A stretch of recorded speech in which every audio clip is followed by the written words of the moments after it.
Assalamualaikum warahmatullahi wabarakatuh.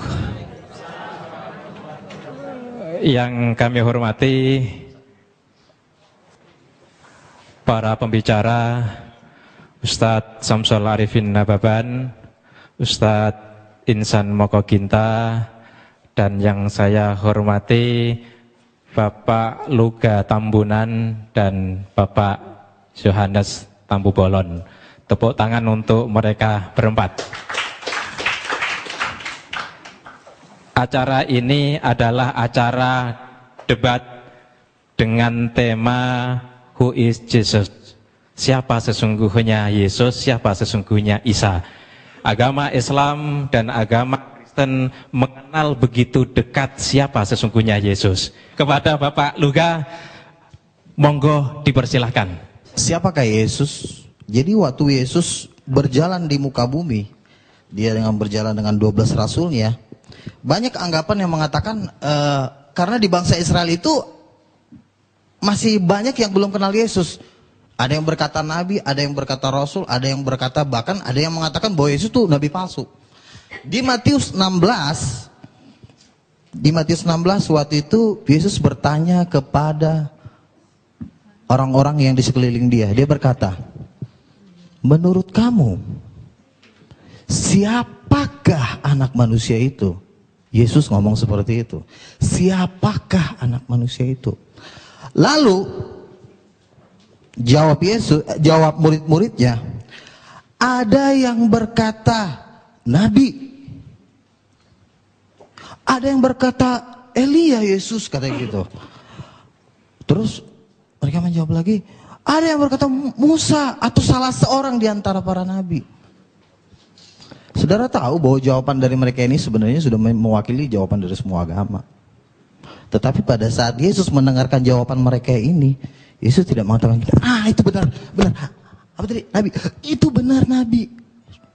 Yesus tidak marah seperti itu. Dia tidak pernah mengatakan seperti itu. Dia jalan lagi. Menurut kamu siapakah anak manusia itu?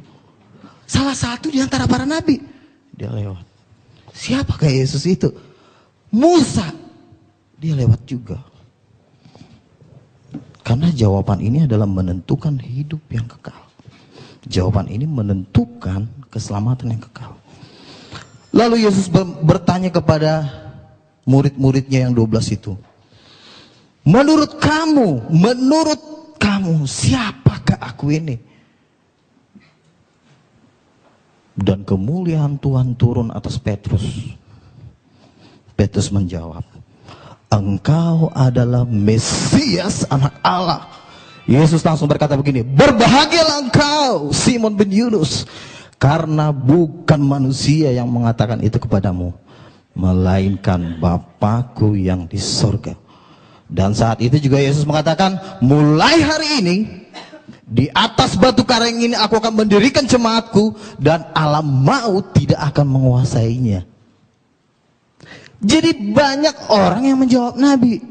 Di dunia ini banyak nabi utusan. Orang Yesus sendiri juga mengaku utusan kok.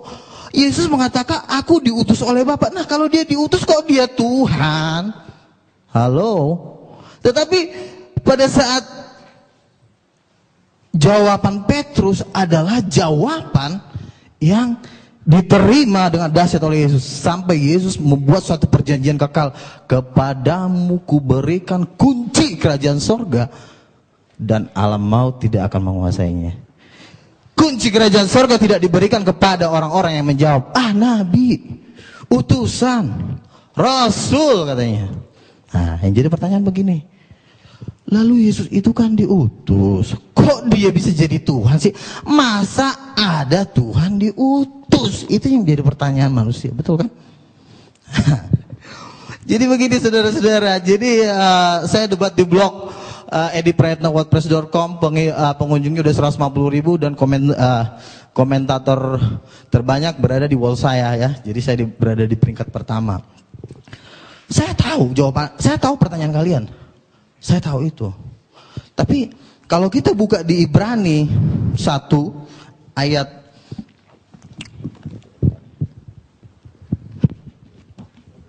Ibrani 1 ayat yang kedua, saya bacakan dari sini. Maka pada zaman akhir ini ia telah berbicara kepada kita. Ayat 1 sampai 2 ya, saya baca dari. Setelah pada zaman dahulu berulang kali dan dalam berbagai cara berbicara kepada nenek moyang kita dengan perantara nabi-nabi. Jadi dari dulu Tuhan sudah berbicara kepada manusia itu melalui perantara nabi-nabi. Terus maka pada zaman akhir, berarti ada season kedua nih. Habis zaman nabi-nabi baru ada season yang terakhir ya. Maka pada zaman akhir ia telah berbicara kepada kita dengan perantaraan anaknya yang telah ia tetapkan sebagai yang berhak menerima segala yang ada. Jadi Tuhan, Rasul Paulus menjelaskan bahwa dari dulu Tuhan menceritakan tentang dirinya melalui nabi-nabi, tetapi pada perjanjian baru Tuhan berbicara melalui anaknya. Saudara, kalau di dalam kerajaan sorga itu nabi-nabi itu disebut hamba-hamba Tuhan. Tetapi anak Allah itu bukan hamba. Saya adalah anak, saya punya pembantu. Derajat saya sebagai anak dengan pembantu itu beda, karena anak itu darah bapak saya. Jadi pengertian ini yang harus dimengerti. Jadi kalau waktu itu saya pernah debat dengan Dr. Sanimur, anak Allah itu artinya apa sih Pak? Anak Allah itu artinya orang yang disayang Tuhan, lalu langsung diterjemahkan menjadi nabi. Anak Allah tidak bisa langsung diterjemahkan dengan jadi nabi. Dasarnya apa? Karena Yesus mengatakan seperti ini. Pada waktu Yesus berjalan di muka bumi, dia memberikan suatu perintah kepada manusia. Aku diutus oleh Bapa, benar ya, Yesus memang utusan. Tetapi karena Yesus utusan bukan berarti dia langsung jadi nabi. Jangan langsung ditafsir sembarangan. Karena yang bisa berhak menafsirkan kitab para nabi-nabi itu cuma 12 rasul. Makanya dikatakan bahwa Yerusalem baru itu dibangun pondasinya itu nama 12 rasul. Jadi jangan ada satu manusia pun sekalipun dia gelarnya doktor, profesor, mau dari Harvard, mau dari manapun, tidak punya hak menafsirkan kitab para nabi. Jadi yang bisa menafsirkan kitab para nabi itu cuma rasul. Amin, saudara. Jadi rasul-rasul inilah yang bisa menjelaskan karena mereka dasar pondasi. Kalau Anda mendengarkan menurut pendapat doktor teologi A, doktor teologi B, dasarnya apa? Kenapa Rasul bisa menjelaskan kitab para nabi? Satu, contoh Rasul Paulus. Rasul Paulus adalah diklaim orang Muslim sebagai pendiri agama Kristen. Jadi katanya Rasul Paulus itulah yang mengatur semua tentang Yesus Tuhan itu di Alkitab. Rasul Paulus menjelaskan tentang Yesus Tuhan. Itu nggak cuma ngomong, saudara. Itu diteguhkan dengan tanda-tanda mujizat. Siapapun tidak boleh menafsirkan kitab para nabi kalau tidak diteguhkan dengan tanda-tanda mujizat. Ada waktu itu Rasul Paulus menginjili seseorang, dia bilang begini, udah kau percaya Yesus Tuhan. Ada juga datang nabi palsu. Udah jangan dengar si Paulus. Paulus itu palsu. Paulus bilang apa? Paulus bilang gini di Kisah Para Rasul, hai anak iblis, buta kau. Buta langsung. Jadi bagaimana mungkin seorang buta ini yang udah dibutakan sama Paulus mengatakan gini sama Paulus, kau palsu ya, dia aja jalan nggak bisa. Paulus udah melakukan satu tanda mujizat yang dahsyat, makanya kesaksiannya itu bisa dipegang. Jadi nggak cuma ngomong, Tuhan tuh nggak segan dengan gelar Anda doktor. Emang Tuhan takut kalau gelar Anda profesor? Tuhan nggak takut. Tetapi Tuhan takut apabila engkau disertai Tuhan dan engkau melakukan tanda-tanda mujizat. Mungkin Anda berkata, wah, Joko Bodo juga bisa bikin mujizat. Ini juga bisa bikin mujizat. Siapa tuh? Ponari. Saya mau katakan satu hal ya. Tuhan Yesus sudah tahu kalau nanti omongan-omongan seperti itu akan ada di dunia. Dia udah tahu banget. Makanya Yesus memberikan standar mujizat, ya. Dia berikan standar. Waktu itu Yohanes Pembaptis bertanya, apakah engkau Mesias? Apakah engkau yang akan datang itu? Yesus memberikan standar mujizat kepada murid-murid Yohanes yang diutus ke dia. Dia bilang begini, katakan kepada Yohanes, orang buta melihat, orang lumpuh berjalan, orang mati dibangkitkan, dan kepada orang miskin diberikan tanda-tanda mujizat. Jadi mujizat ini menjadi standar kemuliaan Tuhan. Jadi pertanyaan gini, Joko Bodo juga bisa bikin mujizat. Kalau memang Joko Bodo bisa bikin mujizat, coba bikin aja kayak gitu. Saya nggak pernah dengar mujizat-mujizat seperti yang dikatakan di Matius 9 ayat 8. Bangkitkanlah orang mati, usirlah setan, tahirkan orang kusta, celikkan mata orang buta. Dan ayat ini cuma ada di Alkitab, saudara. Maaf nih saudara, ayat seperti itu tidak ada di Al-Quran. Jadi mujizat, makanya Tuhan mengatakan,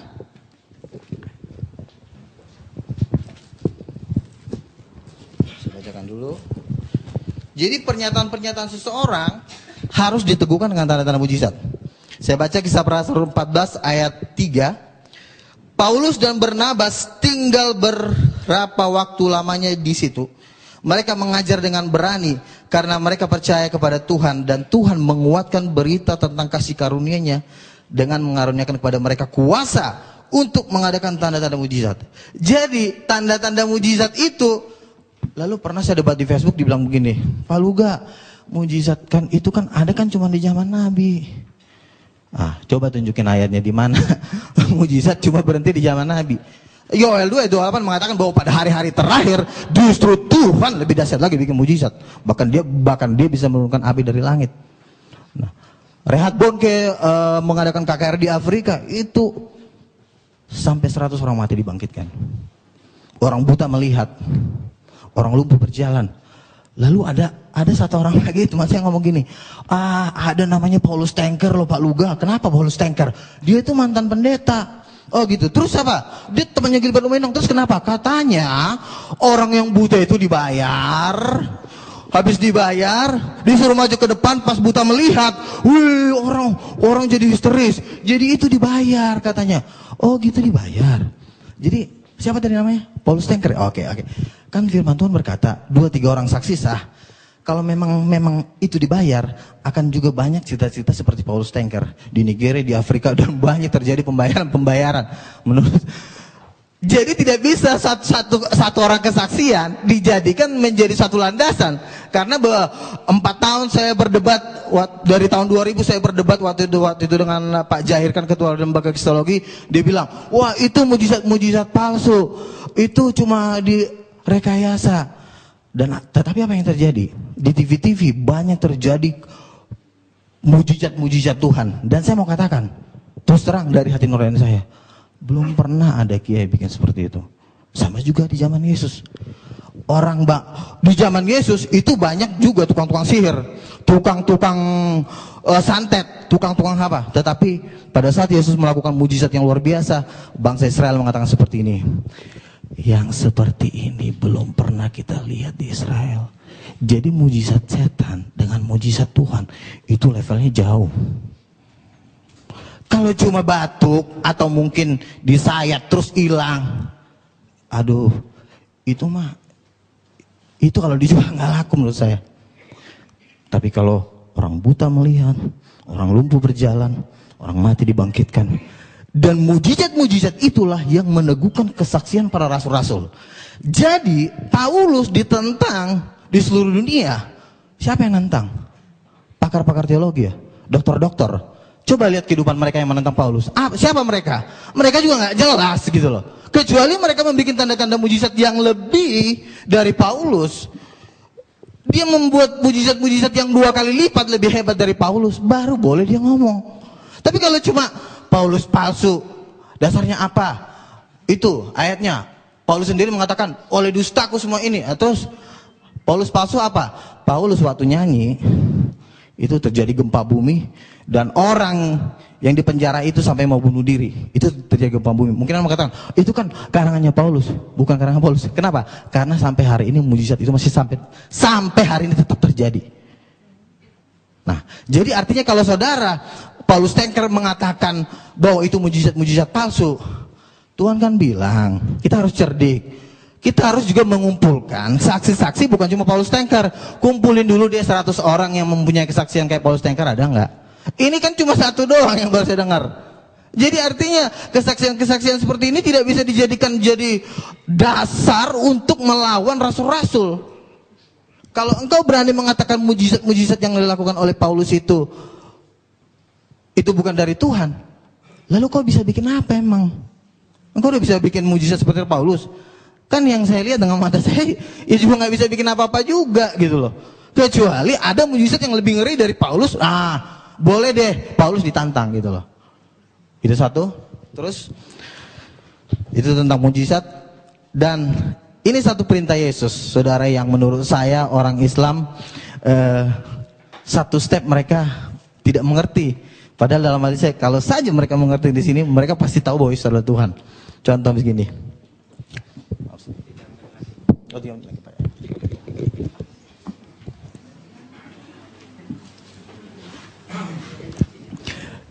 Yesus turun ke bumi, dia memberikan satu perintah.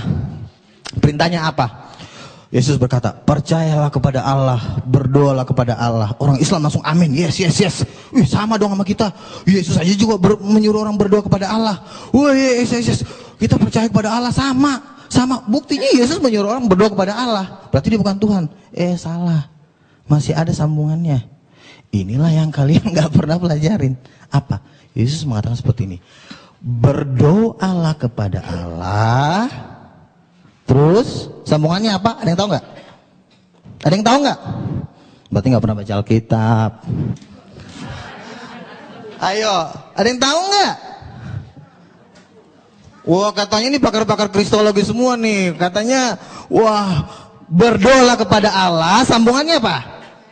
Kan orang Muslim kan mengatakan gini, berdoalah kepada. Oh iya, sama. Kita disuruh percaya sama Allah.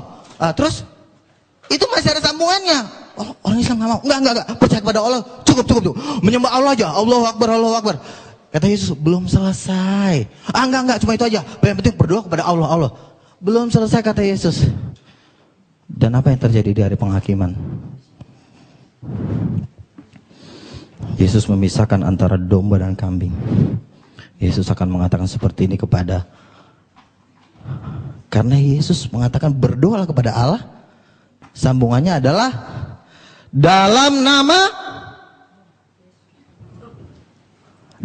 namaku. Jadi begini, oke. Sembah Allah, Allahu Akbar. Terus kata Yesus, harus pakai dalam namaku. Loh, kenapa harus pakai dalam namaku? Emang Yesus siapa? Ya kan? Yang menjadi pertanyaan adalah, emang Yesus siapa? Kenapa harus pakai nama dia? Loh, harus dalam nama Allah. Harusnya nama Allah dong. Sekarang saya tanya sama ibu, nama Allah siapa? Allah. Nama Allah katanya Allah. Salah. Yesus tidak pernah menulis di Alkitab, wahai kamu manusia di muka bumi. Ya Tuhan Yesus. Nama Allah, nama Bapakku adalah Allah. Mana ayatnya? Dalam Al-Quran ada. Ya. Jadi begini, makanya kita harus tahu perjanjian lama. Waktu Musa diutus oleh Tuhan, habis. Oke, itu aja. Oke, tetap semangat, jangan takut. Oke. Baik, tepuk tangan untuk Pak Luka Tambunan. Masih semangat Bapak Ibu? Bapak Yohanes Tampu Bolon, kepada beliau yang terhormat dipersilahkan. Saya juga termasuk orang, artinya orang beragama tapi tidak bertobat. Tapi puji Tuhan, saya ditangkap Tuhan terakhir-terakhir ini tahun 90-an. Saya makin mengenal Tuhan, saya punya karunia. Walaupun sudah ditegur oleh Tuhan, sudah dikasih firman oleh nabi-nabinya juga lemah semua. Jadi para nabi pun tidak sanggup membimbing manusia itu. Itulah sebabnya sebenarnya Tuhan akhirnya berbelas kasihan. Makanya Tuhan itu Tuhan yang pemurah, yang kasih. Tuhan akhirnya di Yohanes 20, ya, saya catat di sini, ya, Yohanes 29:31, Tuhan mengutus Yesus turun ke dunia untuk menyelamatkan manusia itu. Karena Nabi pun tidak sanggup untuk menyelamatkan manusia itu, jatuh di dalam dosa. Dan apa rahasianya? Saudara-saudara, ada di dalam suatu hukum karena ini kejadiannya kedatangan Yesus ada di Israel. Kalau orang berdosa harus dihukum mati, saudara-saudara. Itu hukum Israel di sana, ya. Jadi saudara-saudara, bagaimana mengampuni dosa ini yang banyak orang ini? Apakah harus dimatikan? Tuhan akhirnya berbelas kasihan. Itu tidak sangat mungkin. Saya menciptakan mereka segambar dengan saya. Akhirnya dengan kasih Allah, inilah yang kita kenal dengan Tuhan Roh Pemurah. Dia mengutus Yesus yang adalah rohnya sendiri sesuai dengan Alkitab dan Al-Quran. Itu dia bukan hasil perkawinan manusia biasa. Tapi Alkitab menyaksikan dia adalah roh Allah sendiri. Dia hanya menjelma. Al-Quran juga saya baca, dia adalah menjelma gitu ya, melalui Miriam. Sama, hampir sama titik tertemunya di sini. Jadi kalau dua Alkitab mengatakan tentang Mesias itu adalah roh Allah, kebenarannya tidak ada yang bisa menyangkal, saudara-saudara. Ya itu, jadi di sinilah yang kita bersyukur dua agama besar ini, bahkan sebenarnya dengan agama Yahudi di dalam akhir zaman ini sedang Tuhan pertemukan. Ya, mengenal Tuhan itu sendiri.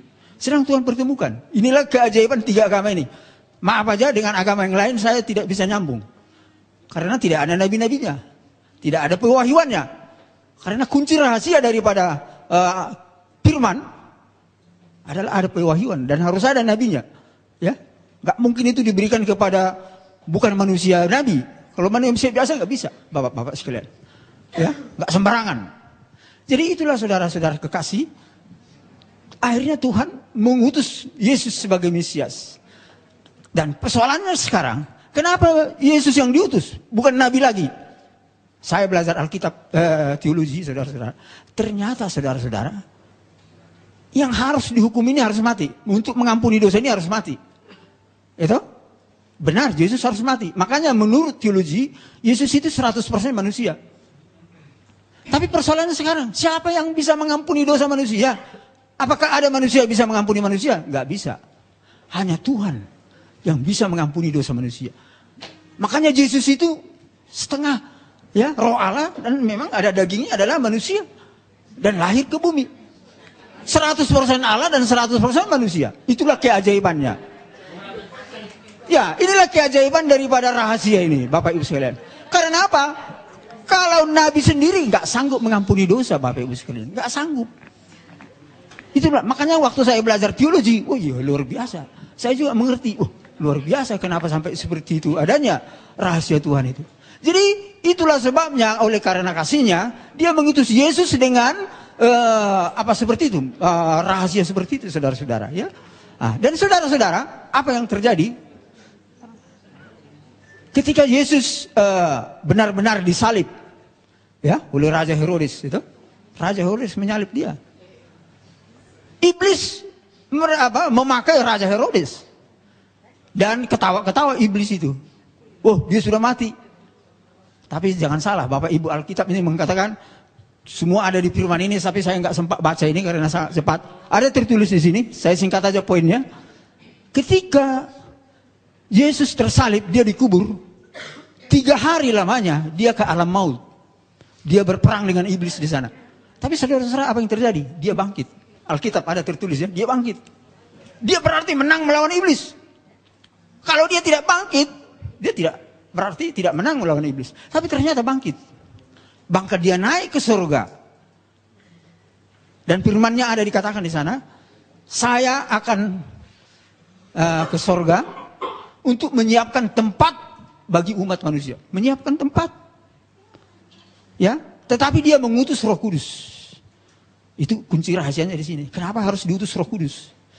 Karena Roh Kudus inilah yang bisa, kalau kita percaya kepada Isa Al-Masih sebagai Mesias, ini Roh Allah yang bisa menyertai kita tiap hari.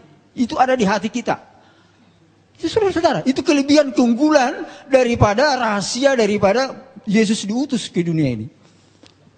Ketika dia sudah di sorga sebagai pendoa syafaat, ya, Roh Kudusnya ada di dunia ini terus. Dan sekarang pun saya percaya, kita percaya ada Roh Kudus. Alkitab mengatakan itu, bahkan Al-Quran juga mengakui ada Roh Kudus. Roh Allah, ya, Rohullah. Itu ada di mana-mana. Makanya Tuhan itu ada di mana-mana. Inilah yang dinamakan elemen Trinitas. Elemen Trinitas. Bapa, Yesus, dan Roh Kudus. Dan Roh Kudus inilah yang menolong kita ketika percaya kepada Allah. Ya, inilah yang luar biasa. Dan saudara-saudara, para rasul, para nabi disertai Roh Kudus. Kalau tidak ada Roh Kudusnya para nabi, wah itu bukan nabi, saudara-saudara. Bukan rasul itu namanya. Dan saya bersyukur saya telah diurapi oleh Roh Kudus ketika saya percaya kepada Isa. Bahkan saya ada kuasa dan pengalaman menghancurkan kuasa iblis. Oh, luar biasa Bapak Ibu. Kalau kita diurapi oleh Roh Kudus itu sendiri, kita ada kuasa, ada firman-Nya tertulis. Ada kuasa. Bisa, iblis itu bisa kita hancurkan. Kuasanya ya. Kuasanya ya, jangan salah. Bahkan para dukun, maaf aja. Bisa, santet-santetnya itu bisa hancur. Dan santet dukun sudah berapa kali saya disantet, nggak mempan. Ada perlindungan Tuhan di dalam saya. Amin. Berapa kali? Jadi itulah bukti daripada kebenaran ilahi daripada Yesus yang menyelamatkan manusia. Itu kan selamat. Saya diselamatkan dari kekuatan gaib. Saya bahkan dikasih kuasa melawan kejahatan ya. Saya bukan dikasih kuasa untuk melawan kebenaran. Enggak. Melawan kejahatan. Bapak Ibu saudara-saudara, walaupun Yesus sudah tersalib dan sudah naik ke surga, iblis itu Bapak Ibu sekalian bertahu sampai sekarang masih bekerja. Saya kira Al-Quran dengan Alkitab sama. Iblis itu masih bekerja. Lihat aja sekarang ini. Banyak konflik, banyak perjinahan, banyak apa lagi? Korupsi. Oh ya, ini pekerjaan iblis saudara-saudara. Jadi dunia ini harus kita selamatkan. Ini rata-rata semua karena tidak mengenal Tuhan. Walaupun kadang-kadang mengenal Tuhan tapi setengah-setengah. Jatuh juga saudara-saudara. Lemah. Bayangkan. Itulah sebabnya saudara-saudara. Kita harus penuh Roh Kudus sebenarnya. Itu rahasia daripada firman Tuhan. Ya, kita penuh Roh Kudus. Dekat dengan Tuhan. Selalu berdoa. Ya, karakter kita harus bagus. Karakter saudara-saudara. Kalau karakter kita seperti iblis, berantem, teror, wah itu seperti iblis. Maaf aja. Sifat iblis itu namanya. Bukan karakter Allah. Karakter Allah pendamai, kasih, mengampuni, memberi. Itu saudara-saudara. Tapi banyak faktor itu ada di saudara kita, ya, saudara kita Islam ya. Roh itu ada, walaupun kadang-kadang ada roh yang lain-lain yang mungkin yang tersesat sebagian ya. Saya tahu itu, enggak semua saya tahu bahwa tersesat, tapi sebagian lainnya juga banyak yang tersesat. Yang lainnya banyak sudah baik ya. Saya bersyukur ya, karena sudah banyak karakternya yang seperti karakter Allah. Bukan seperti membenci terus, menghakimi terus, menteror terus. Wah, itu sifat-sifat iblis Bapak Ibu sekalian. Orang Kristen hampir enggak ada seperti itu. Karena ada Roh Kudus di dalam hati kita. Itu kelebihan dan keunggulan kita. Tapi lebih daripada itu, ketika kita di dalam Roh Kudus, kecerdasan orang Kristen itu luar biasa. Karena roh itu menghidupkan, sehat jasmani, cerdas. Makanya penemu hadiah Nobel rata-rata orang Kristen, rata-rata. Amin. Ini bukan saya menambah, ini fakta. Walaupun saya nggak tahu ada satu muncul sekarang orang dari Ismail ya, 112 ya. Kebanyakan itu orang-orang pengikut Isa Al-Masih saudara-saudara. Dan itulah namanya Yesus itu roh yang menolong dan menyelamatkan. Bahkan memberi kehidupan. Sampai dia cerdas menguasai teknologi sehingga manusia ini bisa hidup. Coba aja nggak ada ilmu pengetahuan. Coba ada nggak ada teknologi. Bagaimana mau hidup manusia ini? Kelaparan semua. Kelaparan semua. Bahkan saudara-saudara, saya ini namanya Yohanes. Bapak itu nama ini ajaib. Bernama Yohanes yang pertama adalah saksi kepada Yesus sebagai Mesias, kedatangan yang pertama. Saya ini, saudara-saudara, dengan karunia daripada Tuhan, nubuatan. Saya ini bermimpi, penglihatan, firman rema, mujizat, dan pendengaran, saudara-saudara. Ya, saya ini sudah kelas hamba Tuhan yang istimewa di hadapan Tuhan, dan bisa menyingkapkan banyak rahasia. Bahkan tugas saya bernama Yohanes adalah menyaksikan Yesus yang datang sebagai hakim raja. Ini tugas saya, saudara-saudara. Hakim yang lurus ada di Alkitab dan di Al-Quran. Itu harus datang. Itulah titik temu dan konsistensi daripada rencana Allah menyelamatkan dunia ini. Dia sebagai Mesias, dan tapi dia harus datang sebagai hakim raja. Karena Bapak Ibu sekalian, sampai sekarang ini masih banyak yang menolak Isa Al-Masih, Yesus, sebagai jalan yang lurus. Makanya terjadi gempa dan banjir. Itu ada di Alkitab. Nggak tahu, maaf aja, saya nggak tahu, nggak pernah di Al-Quran. Kalau ada, puji Tuhan, itu ada titik temunya, puji Tuhan. Tapi di Alkitab ada. Yesus yang datang sebagai hakim raja itu melalui gempa, api lumpur dan sebagainya. Puji Tuhan, ada titik temunya ya. Ini kebenaran. Dan ini sudah terjadi di Indonesia. Aceh. Apalagi Jogja, api lumpur dan sebagainya. Dan itulah maksud Tuhan untuk menyelamatkan. Karena apa? Kalau kita lihat dunia ini, termasuk Indonesia, tidak hanya Indonesia ya, dunia sedang krisis namanya multidimensi. Saya orang ekonom, makanya Tuhan panggil saya sebagai orang ekonom. Ini yang saya tulis di buku saya ini, bagaimana rahasia menyelesaikan krisis multidimensi. Saya menemukan teori ekonomi yang baru, saudara-saudara. Saya menemukan teologi yang baru. Ya, ini yang saya ceritakan ini secara singkat. Akibat daripada rahasia itu dibuka Tuhan kepada saya. Sehingga dunia ini, Indonesia ini menjadi baru. Karena apa, saudara-saudara? Kerajaan Allah yang Tuhan mau bangun sekarang ini bukan langsung ke sorga. Ini adalah zaman akhir zaman, 1000 tahun damai. Itu sesuai dengan Wahyu 20. Yesus yang memerintah sebagai hakim raja. Karena dia yang pernah datang ke dunia ini, dia akan kembali ke dunia ini menjadi raja di dunia ini. Raja yang memulihkan dunia ini. Ini saudara-saudara, jangan istilahnya salah mengerti. Kalau bukan Tuhan yang memulihkan dunia ini, siapa yang sanggup? Nabi pun tidak sanggup dalam sejarahnya. Hanya Tuhan. Roh Allah itu sendiri bekerja melalui orang-orang yang baik dan benar. Sehingga antara lain moral etika daripada pemimpin ekonomi politik, termasuk pemimpin agama ini harus benar. Dan disitulah roh Allah itu bekerja. Kalau berdosa terus, hubungan kita dengan Tuhan putus. Ya, bahkan dihakimi kita. Kalau kita berdosa terus, walaupun kita sudah beragama namanya. Itu? Tapi berdosa terus. Inilah rencana Tuhan, saudara-saudara, sebagai hakim raja. Makanya, saya pernah bertanya kepada Tuhan, kenapa Tuhan Yesus datang sebagai Mesias, kemudian datang sebagai hakim raja. Saudara-saudara sekalian, penelitian saya di dalam alam roh dan Alkitab, Yesus datang sebagai Mesias itu dia lebih menekankan kepada roh kemurahan, kasih. Ya, bahkan dia sampai mau tersalib untuk menyelamatkan manusia itu. Tetapi saudara-saudara, Alkitab mengatakan kalau Yesus datang sebagai hakim raja, dia akan mencurahkan sifat Allah yang perkasa. Bukan yang pemurah, yang perkasa, tapi tidak meninggalkan yang pemurah. Ini aspek nubuatan ya, teologi. Yang perkasa artinya tegas. Yang jahat harus dihukum. Yang fasik harus ditegur. Bertobat. Begitu saudara-saudara.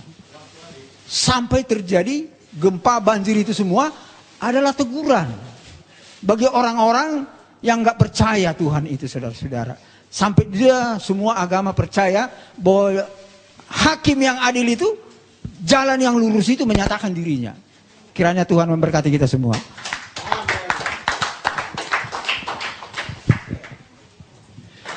Untuk pembicara yang ketiga adalah Bapak Ustadz Insan LS Mokoginta. Kepada beliau dipersilahkan. Baiklah. Bismillahirrahmanirrahim. Assalamualaikum warahmatullahi wabarakatuh. Alhamdulillahilladzi arsala rasulahu bil huda wa dinil haq liyuzhir 'alad dini kullihi walau karihal musyrikun. Asyhadu an la ilaha illallah wahdahu la syarikalah. Asyhadu anna Muhammadar Rasulullah la nabiyya ba'dah. Amma ba'd. Bapak Ibu hadirin sekalian yang dirahmati oleh Allah Subhanahu wa taala, tadi kita telah mendengarkan paparan dari teman-teman kita pembicara dari Kristen, yaitu Bapak Luga Tambunan dan Pak Yohanes Tampu Bolon. Sebenarnya tema ini bukan hanya who is Jesus, masih ada sambungannya ya.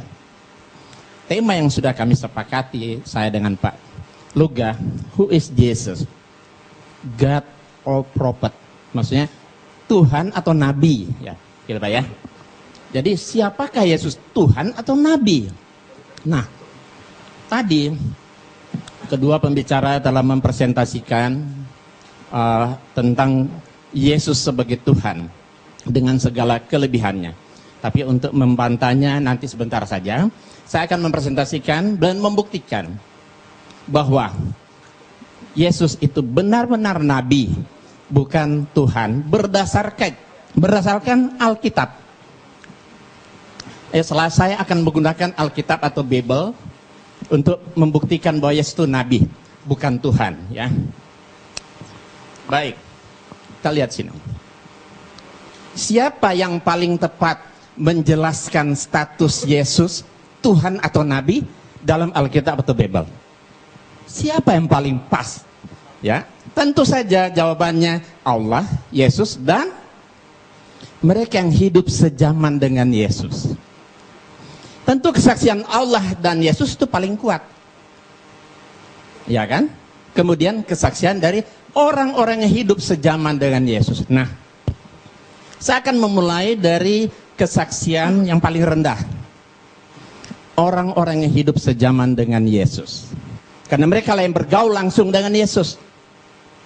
Ya, beda dengan Pak Luga dan Pak Yohanes, hidup 2000 tahun kemudian. Ya, tentu kesaksian orang yang bergaul dengan Yesus, yang berbicara langsung dengan beliau, mereka paling tahu siapa Yesus itu. Baik, kita lihat. Kesaksian orang yang hidup sejaman dengan Yesus mengatakan siapa Yesus itu pada saat itu.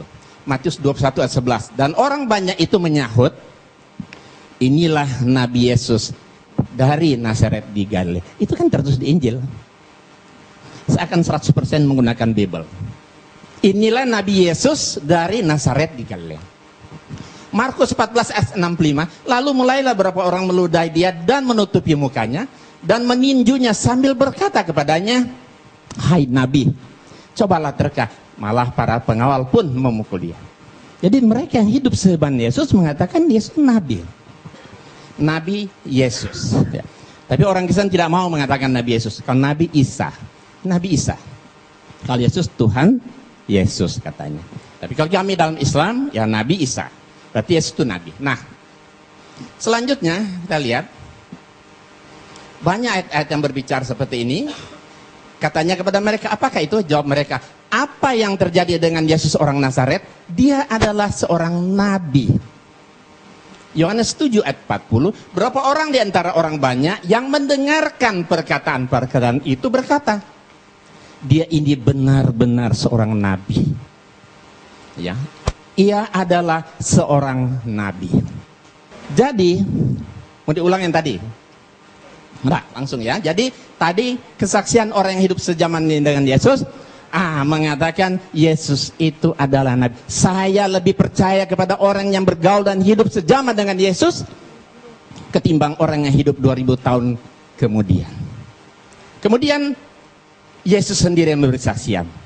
Ini derajat lebih tinggi karena Yesus sendiri yang memberi kesaksian. Injil itu ada 4. Matius, Markus, Lukas, dan Yohanes. Ternyata keempat Injil semua Yesus mengaku dengan jujur dan polos dia itu nabi. Lalu mereka kecewa dan menolak dia. Maka Yesus berkata kepada mereka, titik 2 koma pembuka. Berarti ini ucapan Yesus kan? Seorang nabi dihormati di mana-mana kecuali di tempat asalnya dan di rumah. Jadi Yesus sendiri yang memberi kesaksian dia itu nabi. Injil Markus, maka Yesus berkata kepada mereka, seorang nabi dihormati di mana-mana. Injil Lukas, nabi. Injil Yohanes, nabi. ini ucapan Yesus sendiri loh. Ya kan? Kita tentu jelas sekali, jauh lebih kuat kesaksian Yesus ketimbang kesaksian orang-orang yang hidup zaman di dalam Alkitab. Ya, Pak Luga boleh lihat. Ya. Pasal 5 ayat 29.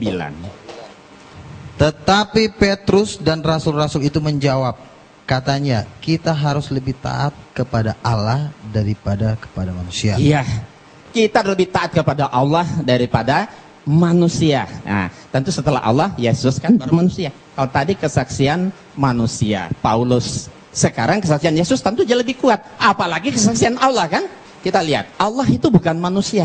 Di dalam Alkitab 1 Samuel 15:9, lagi sang mulia dari Israel tidak berdosa dan ia tidak tahu menyesal, sebab ia bukan manusia. Aku tidak akan melaksanakan murkaku yang bernyalanya, itu tidak akan membinasakan Efraim kembali, sebab aku ini Allah dan bukan manusia. Nah, kemudian lihat, saksian Allah lebih kuat tadi kan? Nah, di dalam Ulangan 4 ayat 3, engkau diberi melihatnya untuk mengetahui bahwasanya Tuhanlah Allah, tidak ada yang lain kecuali Dia. La ilaha illallah. Ulangan 4:39, sebab itu ketahuilah pada hari ini dan camkanlah bahwa Tuhanlah Allah yang di langit, di atas dan di bumi dan di bawah, tidak ada yang lain. La ilaha illallah. Kemudian Ulangan 6 ayat 4, dengarlah hai orang Israel, Tuhan itu Allah kita, Tuhan itu Esa. Esa berarti satu, bukan dua, bukan dia. Kesaksian Allah lebih kuat. Tadi sudah dibacakan tadi kan? Kita menerima kesaksian manusia, tapi kesaksian Allah itu harus lebih kuat. Jadi kesaksian Pak Luga dan Pak Yohanes kita bisa terima, tapi kesaksian Yesus dan Allah pasti lebih kuat. Kita lihat ini, tidak ada Allah kecuali aku. Di Yesaya ya, bahwa aku tetap Dia, akulah Tuhan dan tidak ada juru selamat selain daripada aku. Ya, akulah Allah, juga seterusnya aku tetap Dia. Jadi Allah tetap Allah, nggak akan pernah berubah menjadi manusia. Kemudian kita lihat banyak, akulah Tuhan dan tidak ada yang lain. Tidak ada yang lain di luar aku. Akulah Tuhan dan tidak ada yang lain. Akulah Tuhan dan tidak ada yang lain. Ya, akulah Tuhan yang terdahulu dan akulah yang terkemudian. Tidak ada yang lain selain daripada aku. La ilaha illallah. Inilah sebenarnya ajaran tauhid yang ada dalam Alkitab, tapi sayang saudara-saudara kita tidak mengamalkan. Kalau mereka amalkan, beda mereka dengan kita tipis sekali. Ya. Yang jadi jurang pemisah Islam dan Kristen yaitu karena mereka menuhankan Yesus. Inilah sebenarnya, makanya inilah jadi debat kita hari ini. Ya, kita akan lihat mana sebenarnya sih yang benar. Yesus itu sebenarnya Tuhan atau Nabi. Oke, biarlah Yesus sendiri yang memberi kesaksian. Ya, sebab itu, sebab aku berkata-kata bukan dari diriku sendiri, tapi Bapa yang mengutus aku. Berarti Dia utusan. Kau utusan kan Nabi kan? Menyembah Tuhan. Nah, ini kata Yesus. Yesus berkata kepada iblis, "Nyala iblis." Ketika iblis menggoda Yesus, ya, di atas satu gunung yang tinggi, iblis berkata kepada Yesus, "Semua kerajaan dunia ini akan aku berikan kepadamu asal engkau mau sujud menyembah aku," kata iblis. Terus Yesus marah, diusir iblis itu. "Nyala iblis, sebab ada tertulis, engkau harus menyembah Allah Tuhanmu dan hanya kepada Dia saja engkau berbakti." Jadi menyembah itu hanya kepada Allah yang disembah oleh Yesus. Tidak mengatakan, "Nyala iblis, sebab ada tertulis engkau harus menyembah aku karena aku ini Tuhan atau Allah." Engkau harus menyembah kepada Tuhan Allahmu dan hanya kepada Dia. Jadi menyembah itu hanya kepada Allah yang disembah oleh Yesus. Tidak mengatakan, "Nyala iblis, sebab pada tertulis engkau harus menyembah aku karena aku ini Tuhan atau Allah." Engkau harus menyembah kepada Tuhan Allahmu dan hanya kepada Dia. Nah, ini ketika Yesus berdiskusi dengan orang Saduki, ahli Taurat, seorang ahli Taurat yang mendengar Yesus dan orang-orang Saduki sedang bersoal jawab, dan Yesus memberi jawab yang tepat dan datang kepadanya bertanya. Orang Saduki bertanya kepada Yesus, "Hukum mana yang paling utama?" Jawab Yesus, "Hukum yang terutama, dengarlah hai orang Israel, Tuhan itu Allah kita. Tuhan itu esa. Tuhan itu Allah kita," kata Yesus, berarti termasuk Allah Dia kan? Tuhan itu Allah kita. Tuhan itu esa. Esa berarti satu, bukan dua, bukan tiga. Terus apa yang diucapkan oleh Yesus dibenarkan oleh ahli Taurat. Dia sedang berhadapan muka dengan Yesus saat itu. Apa kata dia? Tepat sekali guru. Bukan Tuhan kan? Tepat sekali guru. Benar katamu itu, bahwa dia esa dan bahwa tidak ada yang lain kecuali dia. La ilaha illallah. Jadi kesaksian ahli Taurat ini lebih dapat dibenarkan karena dia berhadapan langsung, sedang berdiskusi langsung dengan Yesus, ketimbang pendeta atau orang-orang yang hidup di zaman saat ini. Kemudian inilah hidup yang kekal itu, bahwa mereka mengenal engkau satu-satunya Allah yang benar, dan mengenal Yesus Kristus yang telah engkau utus. Inilah sebenarnya syahadatain bagi umat Kristiani yang diajarkan oleh Yesus. Dua pengakuan syahadat. Pertama, mengatakan Allah satu-satunya dan Yesus hanya utusan. Asyhadu alla ilaha illallah wa asyhadu anna Isa Rasulullah. Kata Yesus, iya, inilah hidup yang kekal, itu bahwa mereka mengenal engkau, Allah maksudnya satu-satunya Allah yang benar, dan mengenal Yesus Kristus yang telah engkau utus. Berarti dia hanya seorang utusan. Utusan berarti nabi. Dan segala firman yang engkau sampaikan kepadaku telah kusampaikan kepada mereka, dan mereka menerima. Sebab mereka benar-benar tahu bahwa aku datang daripadamu, dan mereka percaya bahwa engkaulah yang telah mengutus aku. Jelas sekali. Yesus mengaku dengan jujuran, Paulus, engkau yang mengutus aku. Berarti dia hanya seorang utusan, nabi, bukan Tuhan. Dan jikalau aku menghakimi, maka penghakimanku itu benar, sebab aku tidak seorang diri, tapi aku bersama dia yang mengutus aku. Allah yang mengutus. Berarti Yesus seorang utusan, seorang nabi Allah, bukan Tuhan. Banyak sekali. Nah, ini menarik. Saya terjemahkan ke dalam berbagai bahasa. Ada bahasa Jawa, ada bahasa Sunda, ada bahasa Batak, ada bahasa Padang. Ini ucapan Yesus ya. Ini Yesus sendiri berkata, aku tidak dapat berbuat apa-apa dari diriku sendiri. Aku menghakimi sesuai dengan yang apa aku dengar. Dan penghakimanku adil. Sebab aku tidak menuruti kehendakku sendiri, melainkan kehendak dia yang mengutus aku. Aku orang bisa nindake apa-apa sakader karet ude. Aku nggak bisa. Ya kan? Ini bahasa Sunda. Ya. Jadi kalau Yesus itu Tuhan, tidak mungkin masa ada Tuhan nggak bisa berbuat apa-apa. Masa ada Tuhan yang nggak bisa menuruti kehendaknya sendiri. Kenapa dia nggak bisa? Karena dia bukan Tuhan, dia cuma nabi. Dia hanya seorang utusan Tuhan. Wajar. Ya kan? Nah, nih bahasa Toba. Nah ini barangkali orang Batak, pembicara kita di 3 depan ini Batak. Nah mungkin bisa dilihat ini. Ya, Batak Toba. Artinya sama seperti tadi. Ini ada orang Padang, ambo indak dapet, doh mampa buat. Aku nggak bisa berbuat apa-apa. Ya enggak mungkin ada Tuhan yang nggak bisa berbuat apa-apa dong. Ya kalau menempatkan Yesus jadi Tuhan jadi lemah ini kan. Kenapa Yesus nggak bisa? Karena dia bukan Tuhan, dia hanya seorang nabi, utusan Allah, Rasulullah. Nah baik, kita lihat ini ya. Sudah kita perhatikan artinya tadi. Nah sekarang kita lihat. Setiap yang tidak bisa berbuat apa-apa atas dirinya sendiri pasti bukan Tuhan. Yesus tidak bisa berbuat apa-apa atas dirinya sendiri, berarti Yesus bukan Tuhan. Setiap yang tidak bisa menuruti kehendaknya sendiri berarti pasti bukan Tuhan. Yesus tidak bisa menuruti kehendaknya sendiri, berarti Yesus bukan Tuhan. Setiap yang mengaku diutus oleh Tuhan, pasti bukan Tuhan. Yesus mengaku diutus oleh Tuhan, berarti Yesus bukan Tuhan. Mudah kan? Nah, jadi kesimpulannya, Yesus bukan Tuhan, tapi dia seorang nabi. Terakhir, satu lagi. Yesus sangat ketakutan kepada malaikat. Ya, di sini kita bisa lihat ini ayat Bible. Kita bukan merendahkan Yesus, tapi mendudukkan Yesus pada posisinya yang benar. Ya. Kalau Yesus itu Tuhan, masa ada Tuhan takut sama malaikat? Tentu nggak wajar kan? Tapi kalau dia nabi, wajar. Maka seorang malaikat dari langit menampakkan diri kepada Yesus. Ya, untuk memberi kekuatan kepadanya. Ya, Yesus sangat ketakutan dan semakin bersungguh-sungguh berdoa. Peluhnya bagaikan keringat darah yang bertetesan ke tanah. Perhatikan, Yesus ketakutan kepada malaikat. Nah, Kita lihat di sini, Injil bahasa Sunda dan Jawa.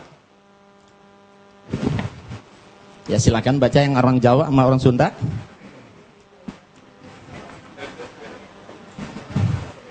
Udah. Injil bahasa Batak. Pak Nababan bisa baca itu enggak? Ini bahasa Padang. Ada nggak orang Padang sini? Ada. Oke, kita lihat.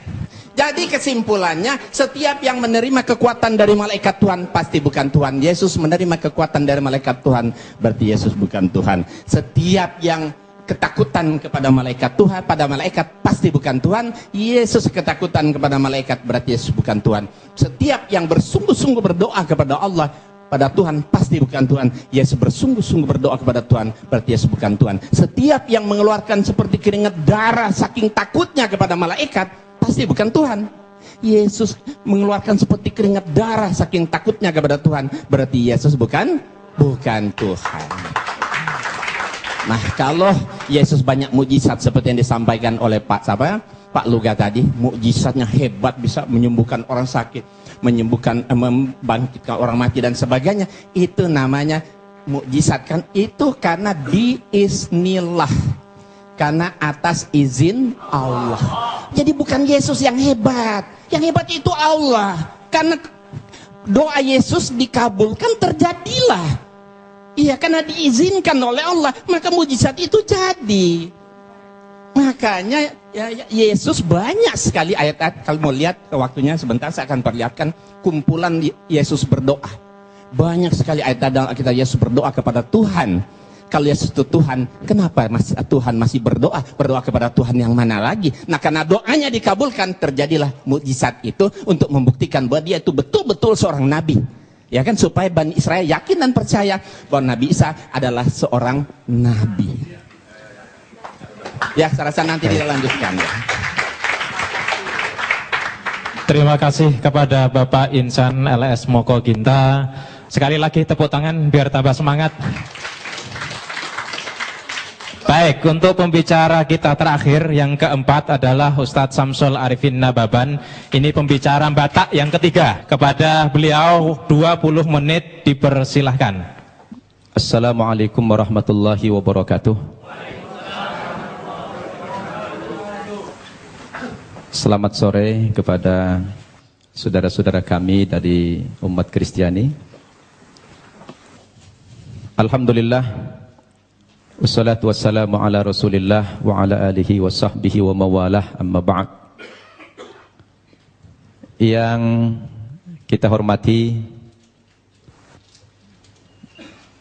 saudara kita, pembicara dari umat Kristiani, Bapak Pendeta Luga Tambunan, dan juga Bapak Pendeta Johannes Tampu Bolon.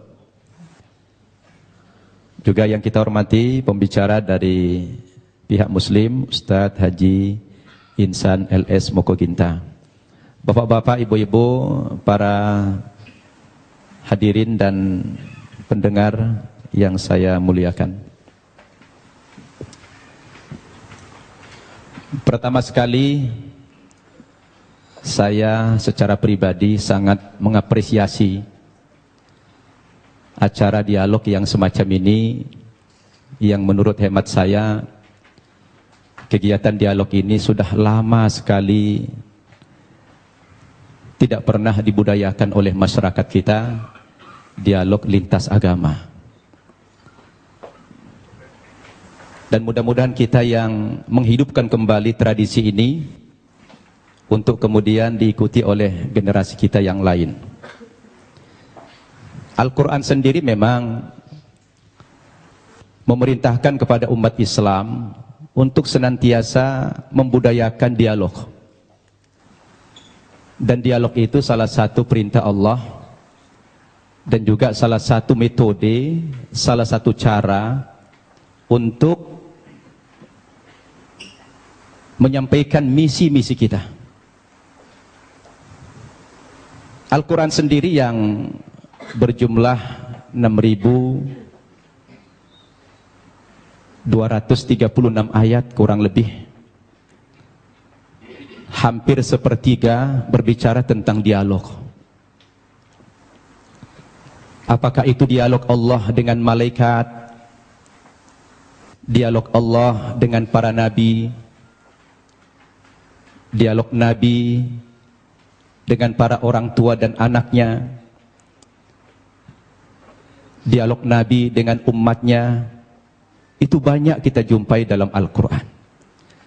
Nah, salah satu dialog yang dianjurkan dalam Al-Quran ini adalah kita berdialog dengan saudara-saudara kita yang non-muslim. Seperti yang Allah perintahkan dalam surat Al-Ankabut ayat 46.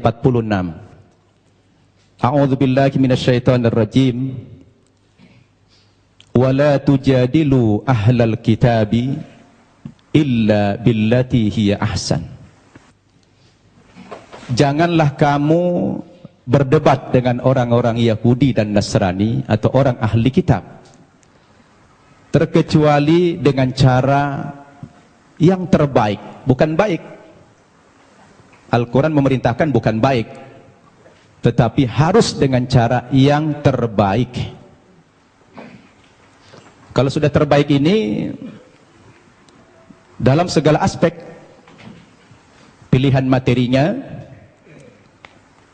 maudhu yang dibicarakan, susunan katanya, bahasanya, dan lain sebagainya.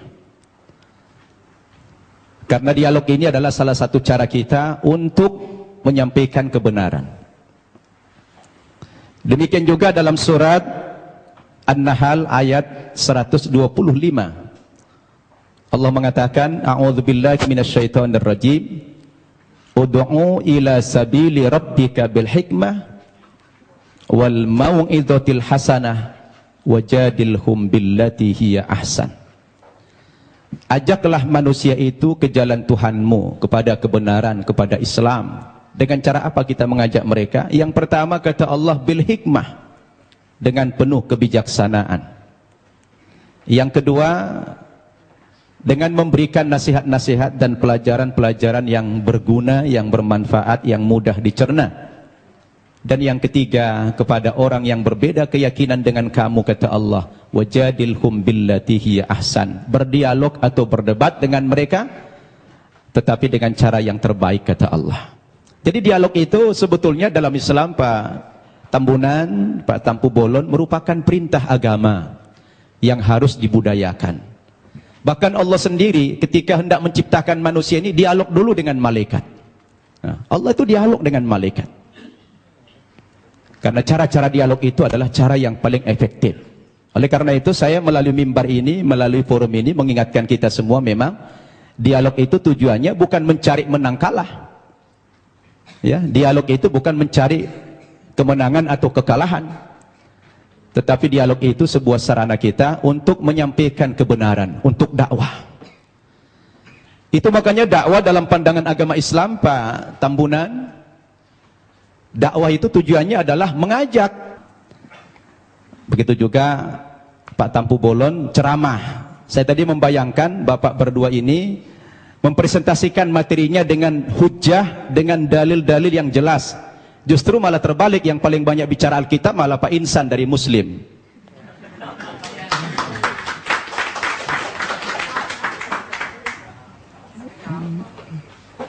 Itu yang kita harapkan tadi. Saya pun pengen tahu banyak, tapi sudah terlanjur beliau tadi mempresentasikan dengan gaya retorika, gaya ceramah, ya apa boleh buat ya. Saya tadi berharap dialog ini dengan cara-cara yang ilmiah, tidak dengan ceramah, tapi menggunakan dalil. Ada dua dalil yang bisa kita pakai. Pertama, dalil nakli, teks atau konsep. Yang kedua, dalil akli, akal atau logik. Dua hal ini bisa menangkap kebenaran yang sedang kita diskusikan hari ini, yang mengambil tema siapa itu Yesus, Tuhan atau Nabi. Baik Bapak Ibu yang saya muliakan, agar tidak terkesan mengulang materi yang sudah disampaikan pembicara terdahulu, saya akan masuk kepada materi yang lain dengan tema yang sama. Sebetulnya kepada saudaraku umat Kristiani, ketika kita bicara Yesus dalam bahasa Alkitab, Isa dalam bahasa Al-Quran, itu hanya perbedaan bahasa saja. kedudukan Nabi Isa atau Yesus dalam Islam itu sangat terhormat, sangat mulia sekali.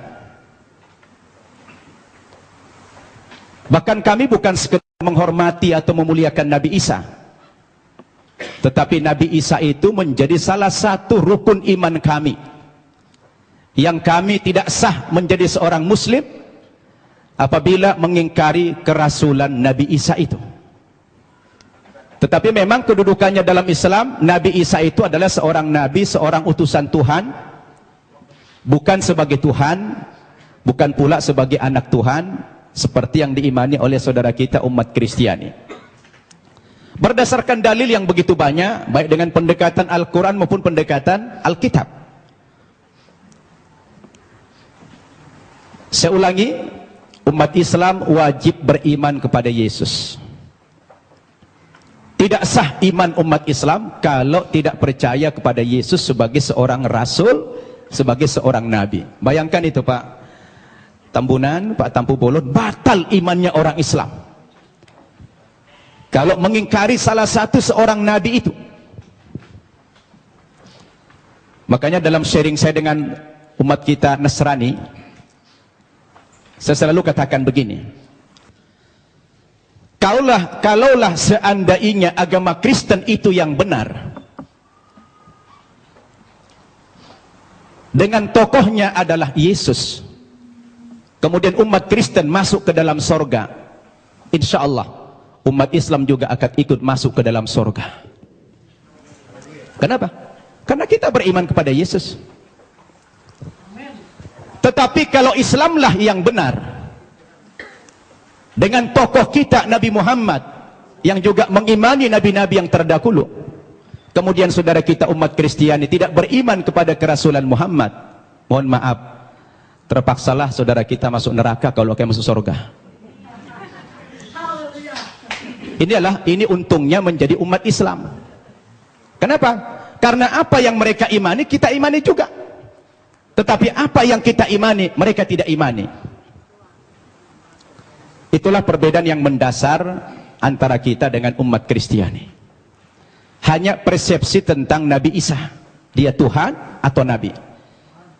Berdasarkan ayat-ayat Alkitab yang sudah dipaparkan begitu banyak oleh Ustadz Insan Moko kita tadi, ternyata ratusan ayat yang kontradiksi. Ada yang mengatakan Nabi Isa itu Tuhan, ada yang mengatakan dia Nabi. Oleh karena itu, saya ingin mengajak antum semua untuk merenung. Ketika kita berbicara Yesus itu Nabi atau Tuhan, apa yang menjadi parameter kita? Siapa yang paling punya otoritas membicarakan tokoh ini, Tuhan atau Nabi?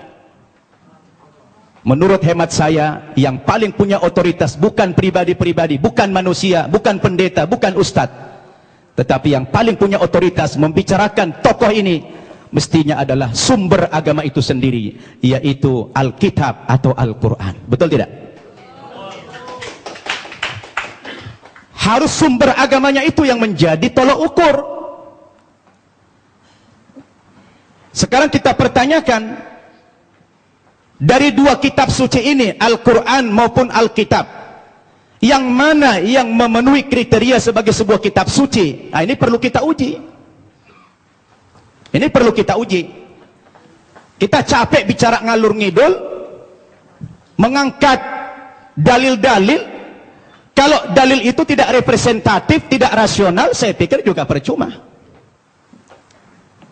Sekarang kita harus bicara dari dua kitab suci ini. Kenapa dikatakan dia kitab suci? Coba Bapak Ibu saya tanya.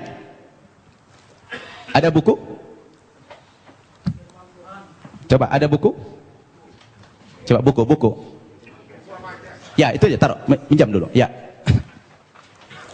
Bapak Ibu saya tanya. Ini kata lainnya apa?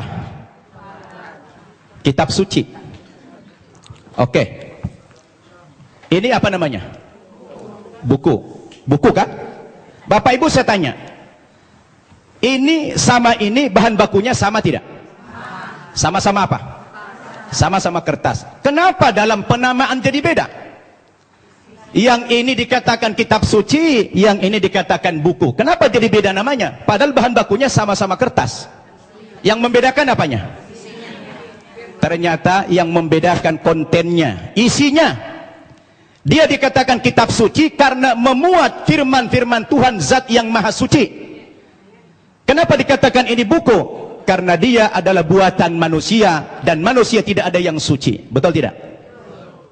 Sekarang mari kita uji. Kalau kita sepakat apa yang membedakan buku dengan kitab suci adalah terletak pada kontennya. Kalau kitab suci itu adalah memuat firman-firman Tuhan.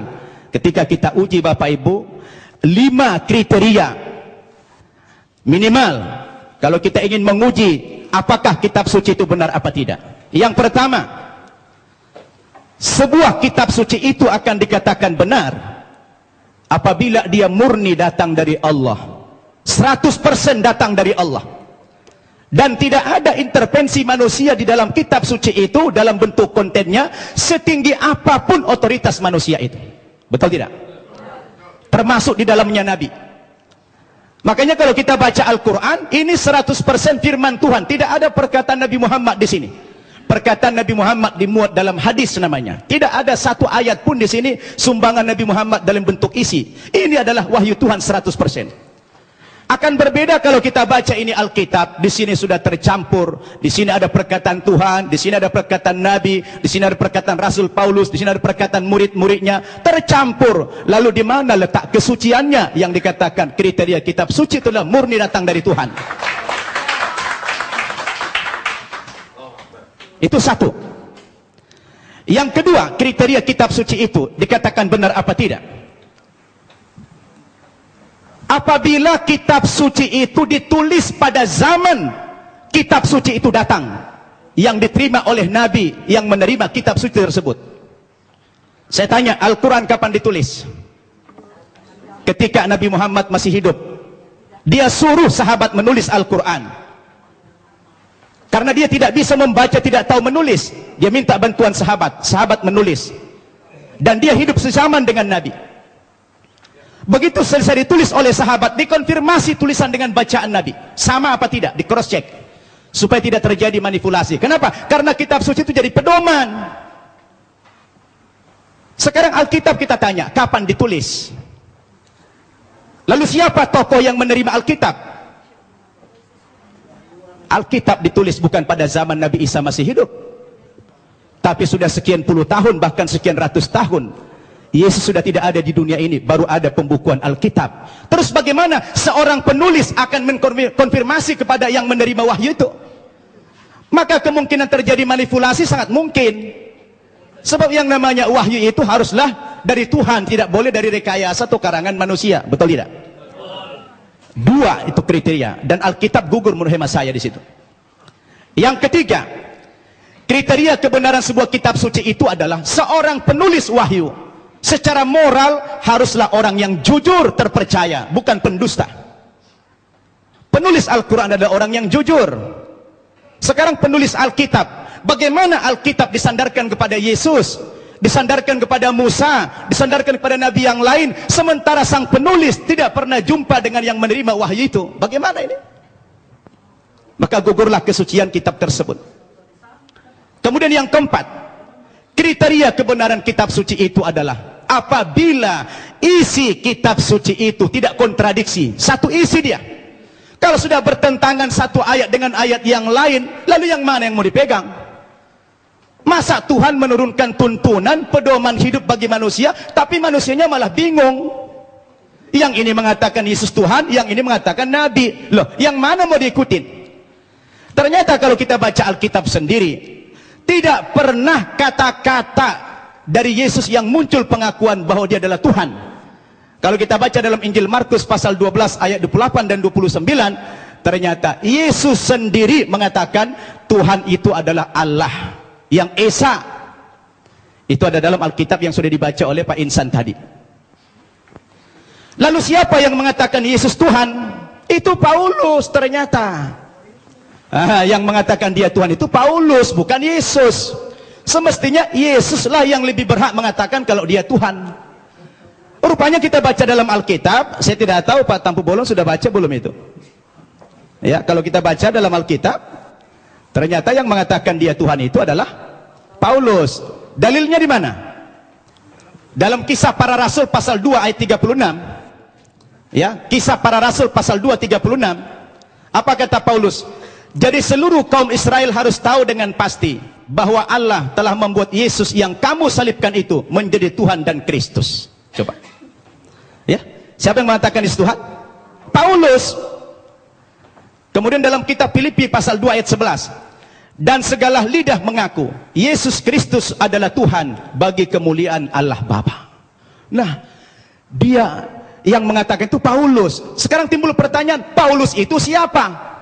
Paulus itu bukan muridnya Yesus, bukan sahabatnya Yesus, bukan pengikut Yesus, tapi Paulus itu adalah musuhnya Yesus. Nah, ini dia. Dan saya baca dalam Alkitab, ternyata aktor pendiri agama Kristen itu memang bukan Yesus. Yesus tidak pernah membawa agama Kristen. Yang mengatakan kata-kata Kristen itu adalah Paulus dalam Kisah Para Rasul pasal 11 ayat 25. Ketika dia mengajar di Antioquia lah pertama kali murid-murid itu dipanggil sebagai Kristen. Kristen artinya pengikut Kristus. Kristus artinya adalah juru selamat atau Al-Masih dalam Islam.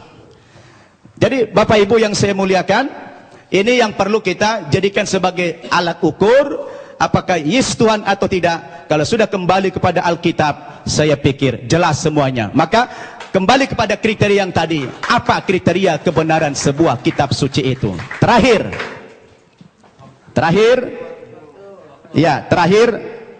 kalau saya baca dalam Alkitab, ada beberapa alasan-alasan yang mengatakan dalam iman Kristiani dikatakan dia Tuhan. Yang pertama, rupanya karena Yesus itu lahir tidak punya bapak. Karena ajaib dia lahir sehingga dianggap Tuhan. Nah, kalau kita bicara logik, sebenarnya Nabi Adam itu lebih berhak menjadi Tuhan karena dia tidak punya bapak, tidak punya ibu. Yang kedua, dikatakan Nabi Isa atau Yesus itu pernah menghidupkan orang mati, lalu dikatakan Tuhan. Tapi saya baca dalam 1 Raja-Raja pasal 17 ayat 20 sampai 22, rupanya bukan Yesus satu-satunya yang pernah menghidupkan orang mati. Ada nabi yang lain namanya Elia. Elia juga pernah menghidupkan orang mati. Lalu kenapa Elia tidak dipanggil Tuhan? Nah, ini menjadi pertanyaan yang menarik sekali. Sayang sudah dekat, saya sudah habis waktunya. Jadi terima kasih Bapak Ibu. Mudah-mudahan dialog kita terus berkembang. Wassalamualaikum warahmatullahi wabarakatuh. Waalaikumsalam warahmatullahi wabarakatuh. Bapak Ibu, inilah saatnya Bapak Ibu untuk bertanya. Assalamualaikum warahmatullahi wabarakatuh. Nama saya Winda dari BSD. Saya mau menanggapi masalah yang kita di Islam adalah kita diperintahkan juga dihimbau untuk berdebat seperti yang dikatakan bermusyawarah kepada Yesus. Saya sering bermusyawarah dengan teman saya di Malang. Dia orang Kristiani, bergereja di Betani, dan dia mengaku sekolah pendeta. Saya sering berdialog dengan dia dan pernah saya mengatakan dalam kasus penghinaan Nabi Muhammad ini, akhir-akhir ini saya pernah bertanya kepada dia, apa pendapatmu jika agamamu dinodai? Kemudian dia menjawab, Kristen bukan agama. Nah, dari situ saya bertanya-tanya, kalau memang Kristen itu bukan agama, lalu Yesus yang diimani oleh orang Kristiani sebagai Tuhan itu sebagai apa? Sedangkan kalau di Islam kan sudah jelas bahwasanya Islam adalah dinullah, agama Allah, salah satunya agama Allah yang diridhoi Allah. Tapi kok dengan dia berbicara seperti itu, teman saya yang itu bagaimana menurut Bapak dari Kristiani ini? Gitu, makasih. Adalah Allah, dan Allah itu adalah firman. Firman itu adalah roh. Jadi satu, tiga menjadi satu gitu. Jadi di sini dikatakan juga kalau saya nggak mau berdebat ya. Suami saya juga dulu Muslim. Suami saya Muslim selama 38 tahun pernikahan. Kami menjalani dengan sangat luar biasa. Dia Muslim, saya Kristen. Sampai satu saat sendiri, dia sendiri yang mau jadi Kristen. Tidak pernah saya suruh. Karena tidak ada paksaan kepada agama. Dan Kristen itu memang, Yesus itu adalah jalan keselamatan. Karena dia berkata, akulah jalan hidup dan kebenaran. Tidak ada yang sampai kepada Bapa kalau tidak melewati aku gitu ya. Di kitab Yohanes 13 ayat 13 dikatakan, kamu menyebut aku guru dan Tuhan. Dan katamu itu tepat, sebab memang akulah guru dan akulah Tuhan. Jadi di situ dia katakan juga dia guru dan dia Tuhan. Dia katakan nabi, dia katakan segala macam dia dikatakan. Bahkan dihina, dipukul, diludahi, tendang. Tapi apa dikatakan waktu di kayu salib?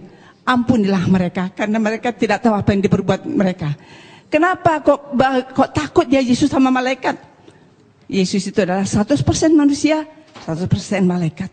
Jadi waktu dia menjadi manusia, dia lemah. Siapapun kita, waktu kita menghadapi kematian, kita takut. Ya.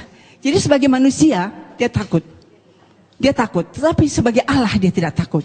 Karena biarlah aku mati untuk menyelamatkan umat manusia. Aku mati dan aku hidup untuk membawa kamu ke surga. Aku akan pergi ke surga, menyediakan tempat bagi kamu yang percaya kepadaku. Akulah jalan hidup dan kebenaran. Dia berani berjanji. Jadi hanya itu yang bisa saya sampaikan. Hanya menjawab dari perkataan dari Bapak bahwa dia adalah Tuhan 100% dan dia manusia 100%. Rohullah kalimatullah Isa Al-Masih. Saya baca Quran juga. Terima kasih, Tuhan berkati. Tadi Pak Yohanes menyatakan bahwa Alkitab ini adalah bimbingan Roh Kudus dan ini merupakan firman. Jadi tidak boleh main-main dengan firman ini. Oke, sekarang saya coba mau membacakan satu di Korintus. Itu Paulus berkata, apa yang aku katakan, aku mengatakannya bukan sebagai seorang yang berkata menurut firman Tuhan. Dengan apa yang saya baca ini nampaknya kontradiksi Pak, karena Paulus sendiri dia mengaku bahwa apa yang diucapkan bukan firman Tuhan. Bagaimana Bapak bisa mengklarifikasi bahwa ini adalah firman Tuhan? Itu yang pertama. Dengan Pak Luga, tadi mengenai utusan, Pak, tadi kita rame bicara mengenai utusan, Yesus utusan atau Tuhan. Di 13:13 yang tadi Ibu sampaikan tadi, itu Yesus berkata, aku guru dan aku Tuhan. Ya, tapi Bapak mungkin perlu cek dengan Pak Moko Ginta, Alkitab versi yang tahun 30 itu bukan Tuhan tapi Tuan. Ya, jadi penambahan kata H itu berdampak sangat luar biasa. Tuan Wisaksono menjadi Tuhan Wisaksono. Itu sangat bertentangan sekali, Pak. Oke, terus menyambung sedikit lagi di 13 Yohanes, masih di Yohanes juga, Yohanes 13 ayat 16, menurut saya sih ini ungkapan Yesus juga yang sangat jelas mengenai jati dirinya. Di mana Yesus berkata bahwa seorang utusan, dia utusan, ya. Tapi menyatakan dengan jelas, utusan itu tidak lebih tinggi daripada yang mengutus. Jadi ini secara logika itu, tadi seperti dikatakan Pak Nababan tadi, Akli tadi, kalau Yesus memang itu Tuhan, ya mestinya dia katakanlah, aku juga Tuhan, ya kan? Tapi dia bilang jangan jelas, seorang utusan tidak lebih tinggi daripada yang mengutus. Betul kan? Dan seorang hamba juga tidak lebih tinggi daripada yang menciptakan. Ya, terima kasih. Assalamualaikum warahmatullahi wabarakatuh. Assalamualaikum warahmatullahi wabarakatuh. Saya Mukti Ali, asal dari Sentul, Bogor. Tadi Pak Luga menjelaskan mengenai dari awal pernyataannya bahwa Yesus itu adalah Tuhan yang dahsyat, Tuhan yang hebat, Tuhan apa. Tapi tolong dijelaskan mengenai Matius 27:46. Itu peristiwa penyaliban ya. Dari jam 12 datang sebuah awan hingga kira-kira pukul 3 berteriaklah Yesus dengan suara yang nyaring. Eli Eli lama sabachthani. Tuhanku, Tuhanku, kenapa engkau tinggalkan aku? Lah, di sini kalau memang dia Tuhan, Tuhan yang dia panggil. Kemudian juga kok tidak sedahsyat yang Bapak sampaikan. Kemudian juga dalam tadi Bapak, mohon maaf Pak Yohanes, itu kan menyinggung masalah Lukas 4 ya. Lukas 24, mohon maaf, 24 yang 46-nya. Bahwa Mesias akan dibangkitkan pada hari ketiga di antara orang mati. Mestinya dilanjutkan, dan ini sudah dijelaskan dalam kisah Raja-Raja, kemudian Mazmur dan Torah. Tapi demi Allah sampai saat ini saya tidak pernah menemukan Pak. Mungkin Bapak bisa menjelaskan di mana itu. Kalau Tuhan memang benar, dia Tuhan yang menjelaskan, tidak berdusta, mestinya ada Pak. Dalam Torah, Mazmur, kisah Raja-Raja, bahwa apa yang dinyatakan pada 46-nya itu, silakan dicek Lukas 24, 44 sampai 46. Itu dahsyat sekali, ayat-ayat misterius ini. Jadi ternyata tidak ada, mohon maaf kalau saya katakan kok berdusta gitu. Assalamualaikum warahmatullahi wabarakatuh. Nama saya Eri dari Tangerang. Ya, jadi tadi mengatakan bahwa Paulus bisa dipercaya karena mukjizatnya yang masih ada sampai sekarang. Yang terjadi pada pendeta-pendeta yang banyak menyembuhkan orang-orang. Namun ada satu permasalahan tadi, di mana ada orang yang mengaku dibayar. Dan Pak Luga sendiri mengatakan tidak bisa kalau hanya satu orang saja. Kalau saya baca itu pendekatan untuk menutupi. Karena kalau kita ingin tahu, pendekatan kita mestinya menganggap itu fenomena gunung es yang tampak hanya sedikit saja, tapi yang di bawah sangat banyak. Itu yang sudah dibayar. Dan bagaimana yang terjadi pada yang terjadi di Kenya, saudari Esther Mwande oleh pendeta Michael Njoroge, ia mengungkapkan bahwa saya disuruh untuk pura-pura sakit dan sembuh karena dia tidak dibayar akhirnya. Nah, jadi di mana letak mukjizatnya itu? Demikian, terima kasih. Saya sudah membaca bukunya Pak Insan. Masalah dia bilang ayat-ayat Nabi itu, terus terang saya udah baca banget ayat itu. Dan saya udah tahu banget itu. Yesus tidak tahu hari kiamat, bagaimana dia Tuhan. Kok dia yang gak tahu hari kiamat? Terus terang, saya udah tahu banget itu. Nah sekarang, saya sedang menunggu-nunggu, Tuhan kapan saya waktunya untuk menjelaskan ini? Saya pengen banget untuk menjelaskan ini. Dan waktunya adalah hari ini. Gitu loh. Jadi artinya terus terang, bukannya saya nggak ngerti, orang mengatakan, Yesus sendiri mengatakan tidak ada nabi ditolak di asalnya. Yesus mengaku dirinya nabi, ya kan? Saya ngerti banget ayat itu. Tapi satu hal ada yang tidak sanggup kalian pahami, karena firman Tuhan berkata bahwa Alkitab itu harus dimengerti dengan Roh Kudus. Daniel 1 ayat 20 dikatakan orang yang bisa mengerti firman Tuhan itu dikaruniai 10 kali lebih cerdas. Artinya membutuhkan hikmat Tuhan yang jauh lebih dahsyat. Bukan hanya sekedar firman Tuhan ditafsir sembarangan, tidak seperti itu. Contoh, tidak pernah Yesus berkata, aku adalah nabi. Tetapi dia berkata, aku adalah anak Allah.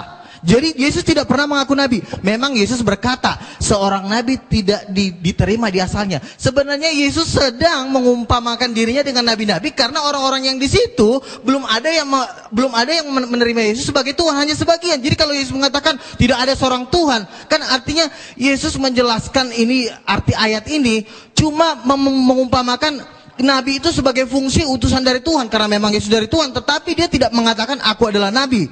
Nah, dari mana kita tahu bahwa Yesus tidak pernah mengaku nabi?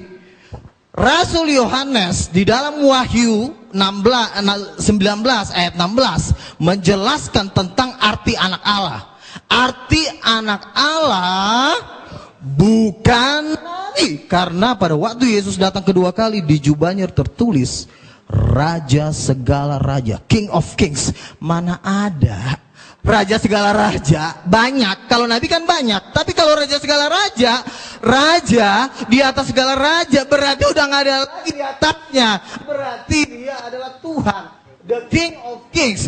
Jadi begini, kita tidak bisa menafsirkan kitab para nabi menurut apa kata Ahmed Didat. Karena penafsiran-penafsiran Bapak Insan Mokoginta itu kan diambil dari Ahmed Didat. Hikmat-hikmatnya doktor, profesor, doktor teologi yang nggak bisa buat apa-apa. Jadi penafsiran tentang Yesus harus diteguhkan dengan tanda-tanda mujizat. Bukan hanya bergelar, hanya doktor, profesor ditafsirkan. Contoh misalnya, inilah Nabi Yesus dari Nazaret. Memang banyak orang mengaku Yesus nabi, tetapi Yesus tadi menolak di Matius 16. Engkau adalah salah satu di antara para nabi. Jawab Yesus apa? Dia diam, dia tidak mengatakan, iya betul kamu mengatakan bahwa aku adalah nabi. Dan Yesus, tolong tunjukkan Pak Insan di mana Yesus berkata, akulah. Bukan hanya ayat-ayat ini itu, tapi mana tunjuknya? Akulah nabi. Tetapi Yesus jelas berkata, aku adalah anak Allah. Dan penafsiran nggak boleh sembarangan, karena di 2 Petrus dikatakan tidak boleh orang menafsirkan kitab suci menurut kehendaknya sendiri. Haleluya. Berikan dulu kemuliaan buat Tuhan. Tuh siapa banget. Mana? 2 Petrus 2:1. Orang basic. Nih. Yang terutama kamu harus ketahui. Aduh, tuh, Tuhan marah kan? Nyalain lampunya.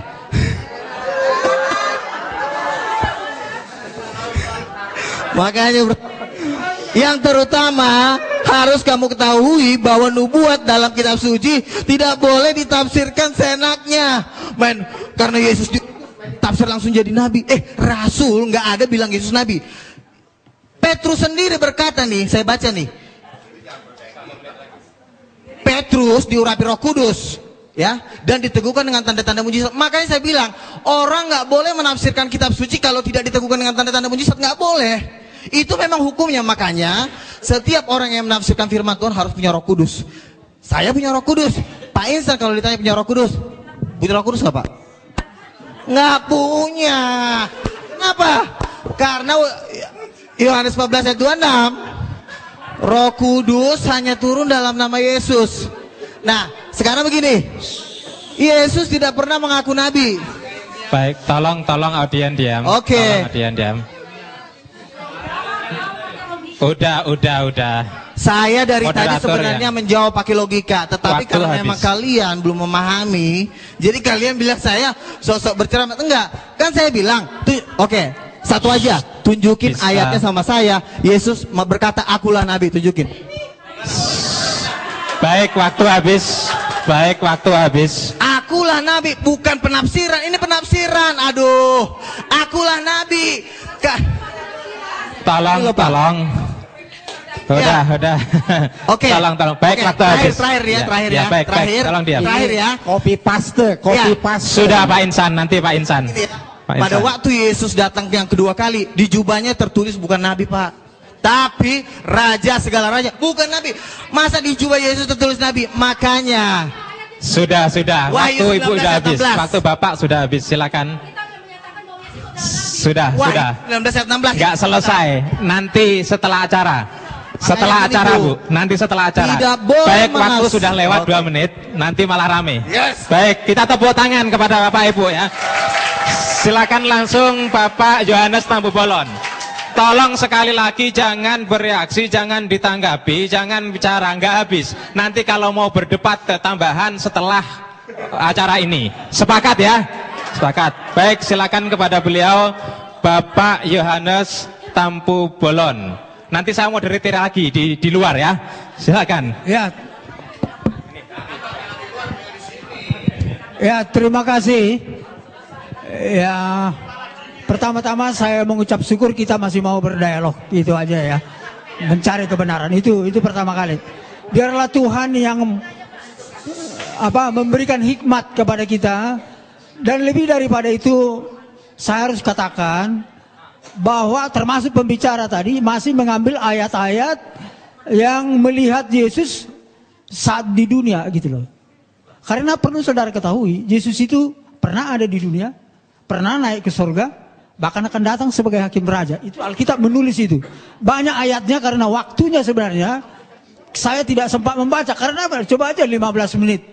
Waktu sekarang saya komentar 5 menit. Bagaimana saya cepat hanya ambil. Tapi tunggu. Tetapi apa yang saya sampaikan itu berdasarkan firman, Bu. Ya, Yesus sebagai Mesias ada ayatnya. Ya, ayatnya antara lain di sini Yohanes 14:6, Yohanes 8:24, Kisah Para Rasul 4:12. Ini beberapa ayat. Jadi bukan tidak ada ayatnya. Memang benar Alkitab juga menulis Yesus sebagai nabi. Tapi Alkitab juga menulis Yesus sebagai Mesias, bahkan sebagai raja loh. Coba teliti lebih dalam lagi. Jadi saran saya kepada pembicara dan umat, karena ada kewajiban harus mengetahui rahasia firman ini. Tapi jangan dikatakan sudah dicampuri. Kalau kita berprinsip negatif ya repot memang. Kami juga nanti kalau berprinsip Al-Quran sudah bercampur ya repot juga. Atau? Jadi jangan begitu. Kita harus yakin bahwa ini dituliskan oleh para nabi dan rasul. Rasul itu bukan rasul-rasul palsu, Pak. Bukan nabi palsu. Itu teruji. Ini iman kita itu harus ada yang seperti itu. Jadi jangan. Kalau seperti itu memang susah kita titik temunya. Kita harus hormati kitab suci. Namanya kitab suci. Itu? Saya menghormati Alkitab. Alkitab dan Al-Quran. Maka saya hormati. Cuman kita cari titik temunya di mana. Karena memang ini kompleks. Rumit. Sangat dalam. Kalau kita tidak penuh oleh Roh Allah, memang sangat sulit mengertinya Bapak Ibu sekalian. Jadi itulah saran saya. Bukti daripada kebenaran Alkitab tidak hanya tertulis, tapi nyata di dalam kehidupan umat Kristen. Umat Kristen sekarang ini walaupun masih banyak yang tercemar, saya harus katakan, tapi banyak yang masih baik, benar di hadapan Tuhan. Oleh karena mereka benar dan taat, sesuai dengan kehendak kitab suci Tuhan, taat, sehingga mereka memperoleh karunia. Karunia-karunia banyak pada orang-orang yang Kristen yang taat. Bahkan jawatan itu ada di orang Kristen sekarang ini menurut penelitian, Bu. Ada nabi, ada rasul, ada di Alkitab. Dan Alkitab memang mengatakan harus ada itu. Itulah artinya Tuhan kita masih hidup. Roh Kudus masih ada. Jadi kalau misalnya Al-Quran tidak mengatakan tidak ada nabi, ya coba review lagi. Saya harus katakan review lagi. Karena apa? Tuhan itu adalah roh. Dia berfirman melalui nabi dan rasulnya. Apakah Tuhan kita mati tidak berfirman lagi sekarang? Ini pertanyaan saya kepada saudara-saudara. Saya ini orang bernubuat, mendapat rahasia Tuhan melalui mimpi, penglihatan, firman rema, mujizat. Ini yang saya tuliskan ini. Rahasia gempa banjir itu di sini, Pak. Itu menyaksikan Yesus yang datang sebagai hakim raja. Ini kenyataan. Ada di Alkitab, bahkan katanya tadi di Al-Quran ada, belum saya baca memang. Ya puji Tuhan ada titik temunya. Nah, jadi di sini kita mari pencerahan. Satu poin lagi yang harus saya sampaikan dari berbagai pertanyaan tadi, ya. Ada keunggulan daripada pengikut Kristen daripada saudara kita Islam. Menguasai ilmu pengetahuan dan teknologi. Karena apa? Karena Roh Kudus itu ada di dalam hati kita ini. Roh itu adalah Roh Allah sendiri. Berkuasa dan dahsyat. Itu saudara sebab itu. Tapi kuncinya itu ketika kita percaya kepada Isa Al-Masih. Karena mengkuduskan kita. Karena kita ini sudah berdosa. Hanya Yesus telah datang mensucikan kita. Sehingga kita bisa seperti gambar Allah. Sifatnya Allah. Benar saudara-saudara. Saya menjadi saksi di sekarang ini. Kuasa dukun itu nggak pernah mampan kepada saya. Itu saudara-saudara. Bahkan saya menghancurkan kuasa iblis bisa. Oh bayangkan itu. Oh saya saksi itu. Banyak pengalaman saya. Nanti suatu saksi saya saksikan suatu saat. Habis ya. Puji Tuhan. Terima kasih. Kita tepuk tangan sekali lagi. Jangan sampai ada kuasa-kuasa iblis di sini. Pasti akan lenyap. Baik, untuk yang ketiga 5 menit kepada beliau Pak Insan Mekoginta dipersilakan. Tolong jangan pulang dulu. Ya, baiklah. Mana-mana? Mic itu lebih bagus barangkali. Tes, ya. Ya. Tadi kita sudah mendengar bahwa kata Pak Luga Tambunan, mana ada dalilnya Yesus mengatakan dia Tuhan, Nabi. Ternyata ini semua empat Injil kan? Ini kata siapa ini? Kata siapa semua ini? Kata Yesus kan? Ini ucapan Yesus sendiri mengatakan bahwa dia itu seorang nabi. Jadi apa yang saya kutip ke sini itu copy paste, tidak ditambah, tidak dikurangin. Katanya saya menafsirkan sendiri. Ini kan saya ambil dari Alkitab, tidak ditambah, tidak dikurangi. Yang mengatakan Yesus sendiri bahwa dia itu hanya seorang nabi. Dan nabi itu pasti kan bukan Tuhan. Ayat harus ditafsir dengan ayat, tidak bisa. Jadi harus ada ayat penafsiran lagi. Makanya saya katakan Rasul Yohanes menafsirkan anak Allah itu raja segala raja. Jadi harus ada penafsiran ayat dengan ayat. Tidak bisa kan seperti itu. Saya. Jangan diambil lah waktu saya. Ya. Jadi Yesus itu manusia dia nabi bukan Tuhan. Bahkan ada di sini ia bukan manusia. Sebab aku ini Allah dan bukan manusia. Jadi Yesus itu nggak mungkin Allah. Allah aja nggak bisa jadi manusia, bukan manusia apalagi Yesus. Nah, baik, saya akan melanjutkan ini. Komentar para tokoh Kristen dan Katolik tentang ketuhanan Yesus. Nah, saya punya buku. Ini ditulis oleh seorang Kristen, namanya Franz Donald. Dia Kristen Tauhid namanya. Tidak percaya Yesus Tuhan lagi. Ya. Nah, dalam buku ini saya kutip. Ya, kita lihat. Komentar dan berani para tokoh Alkitab dalam seminar diskusi intelektual keilahian Yesus Kristus dari perspektif Alkitab. Nah, kita lihat pertanyaannya, mana yang benar? Yesus Kristus itu anak Allah atau Allah anak atau keduanya atau lainnya?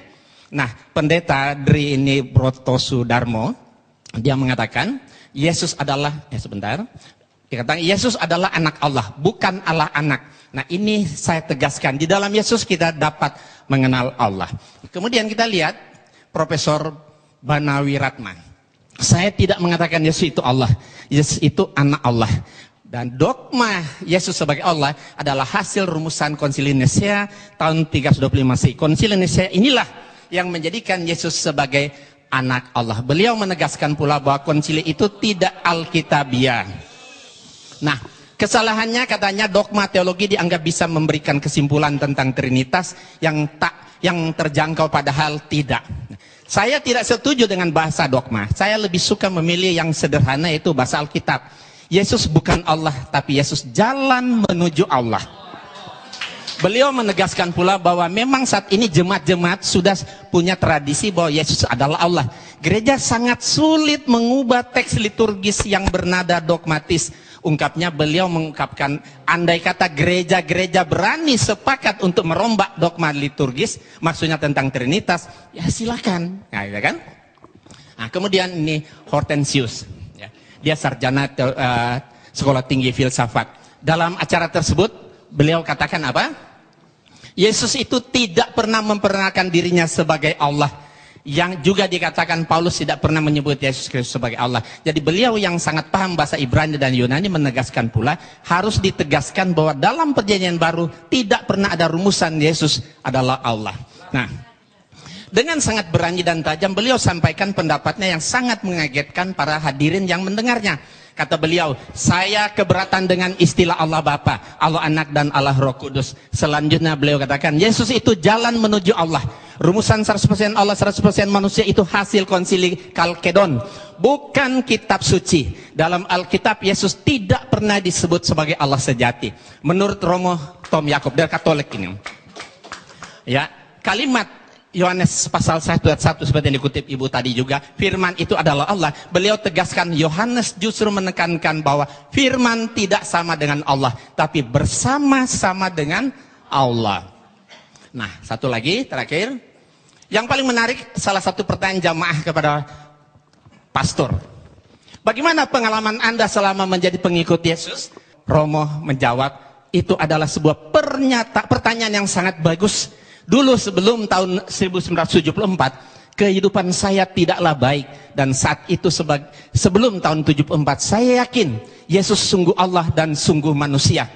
Tetapi setelah tahun 74 sampai sekarang, saya tidak lagi berdoa kepada Yesus, tapi saya berdoa kepada Allahnya Yesus dengan dorongan Roh Kudus. Nah, saya lebih Kristiani sejak saya percaya Yesus bukan Allah daripada sebelumnya ketika saya percaya Yesus itu adalah Allah. Sedikit ya, sedikit ya. Dan nah, ini terakhir sekali lagi, siapakah dari pertanyaan yang diajukan kepada pembicara, siapakah Yesus menurut Alkitab? Apakah dia Allah sejati atau bukan? Nah, 3 dari 4 narasumber Kristen itu mengatakan Yesus itu bukan Allah sejati. Allah adalah Bapa dan Yesus itu utusan Allah. Berarti Nabi kan? Yang menjadi jalan bagi manusia untuk menuju kepada Allah. Nah, rumusan Konsili Nicea tahun 35 mengatakan, ya, dogma Trinitas sudah waktunya ditinjau kembali atau dirombak atau bahkan ditinggalkan sama sekali. Gitu. Sedikit ya. Itu pendapat para pakar. Baik. Bukan 12 rasul.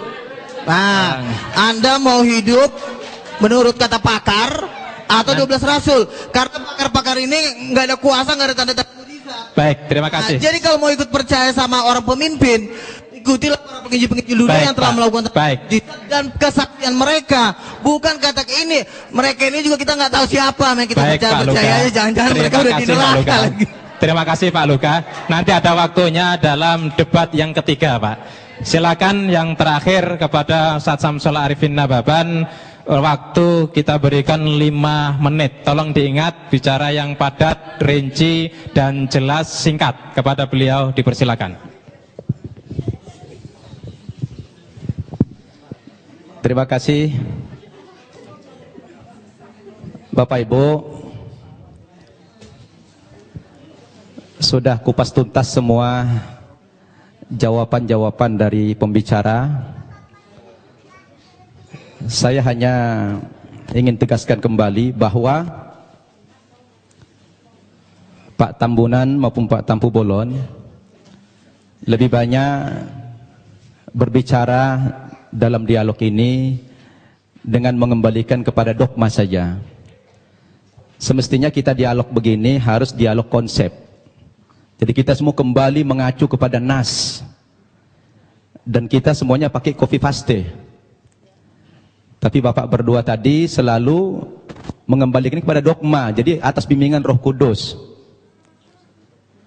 Dan tanpa diperinci apa itu Roh Kudus dan siapa itu Roh Kudus.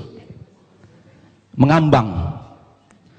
Kalau tadi beliau berdua menjelaskan, terutama Pak Tambunan, tidak ada nas dalam Alkitab aku adalah nabi tapi anak Allah. Itu bisa dibaca dalam Matius pasal 3 ayat 16 sampai 17.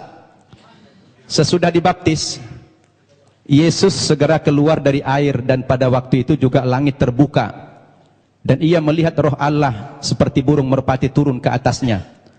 Lalu terdengarlah suara dari sorga yang mengatakan, inilah anakku yang kukasihi, kepadanya lah aku berkenan. 1.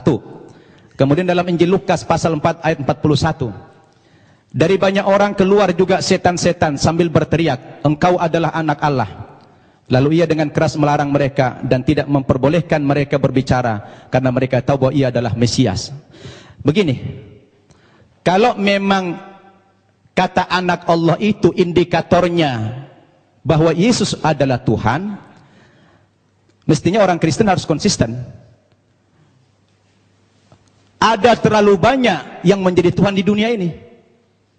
Kenapa? Karena ternyata yang dikatakan istilah anak Allah itu bukan cuma Yesus. Coba dibaca dalam kitab Matius pasal 5 ayat 9, Injil Matius pasal 5:9, dikatakan di sini, berbahagialah orang yang membawa damai, karena mereka akan disebut anak-anak Allah. Nah, berarti siapa yang membawa perdamaian di dunia ini semua anak Allah. Berarti anak Allah itu bukan cuma Yesus. Kalau begitu yang membawa damai Tuhan semua jadinya. Nah, jadi ini perlu dipahami. Maka dalam Islam, kata anak Allah itu bukan Tuhan tapi hamba. Abduhu wa rasuluh, hamba dan utusannya. Jadi malah membingungkan kalau dikatakan Yesus itu anak Allah lalu dipresentasikan sebagai Tuhan. Berarti bagaimana dengan dalil ini Injil Matius tadi? Semua orang yang mendamaikan di dunia ini akan dipanggil sebagai anak-anak Allah. Berarti Tuhan juga dong. Nah, ini secara logik dan berdasarkan nas. Nah, oleh karena itulah sebetulnya boleh dikomentari, silakan. Gini, ini ayat ini sering banget saya dengar ya. Jadi begini loh, bedanya seperti ini. Lihat, perhatikan, jangan ketawa dulu. Anak-anak Allah, Yohanes 1:12, barang siapa percaya kepada dia akan diberikan kuasa supaya sebagai menjadi anak-anak Allah. Beda dengan Mesias, anak Allah. Apa bedanya? Karena semua nabi-nabi itu dipenuhi Roh Kudus disebut juga anak-anak Allah. Tetapi bedanya apa?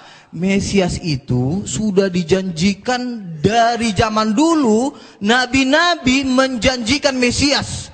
Nanti akan datang Mesias. Nabi satu ngomong nanti akan datang Mesias. Nabi satu ngomong sampai Nabi Yesaya sampai Nabi terakhir nanti akan datang Mesias.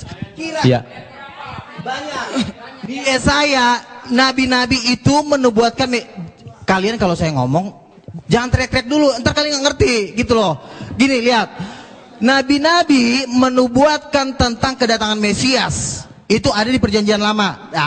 Nah, nabi-nabi ini pada waktu Yesus tadi yang saya pertama kali mengatakan, di situ dikatakan Mesias anak Allah. Bukan hanya anak-anak Allah. Bedanya apa? Nah, untuk menafsirkan Mesias anak Allah ini, yang menafsirkan bukan dokter, bukan profesor, tapi rasul, 12 rasul. Makanya 12 rasul menafsirkan Mesias anak Allah dalam Wahyu 19 ayat 16, bahwa Mesias anak Allah penafsirannya adalah raja, segala raja, bukan nabi. Jadi kalian jangan sembarang menafsirkan kitab suci. Mesias anak Allah dengan anak Allah beda banget gitu loh. Jadi perbedaan ini kalian harus pahami, karena perbedaan ini efeknya lautan api dan belerang gitu loh. Jadi Mesias anak Allah dan anak-anak beda. Itu yang saya pahami dan yang saya pelajari selama ini, karena saya udah tahu jawaban pertanyaan kalian pasti itu. Iya. Gitu loh. Jadi itu baik, gantian. Saya belum selesai tadi. Itu sanggahan dari beliau. Kita jadi bingung nih. Kenapa bingung?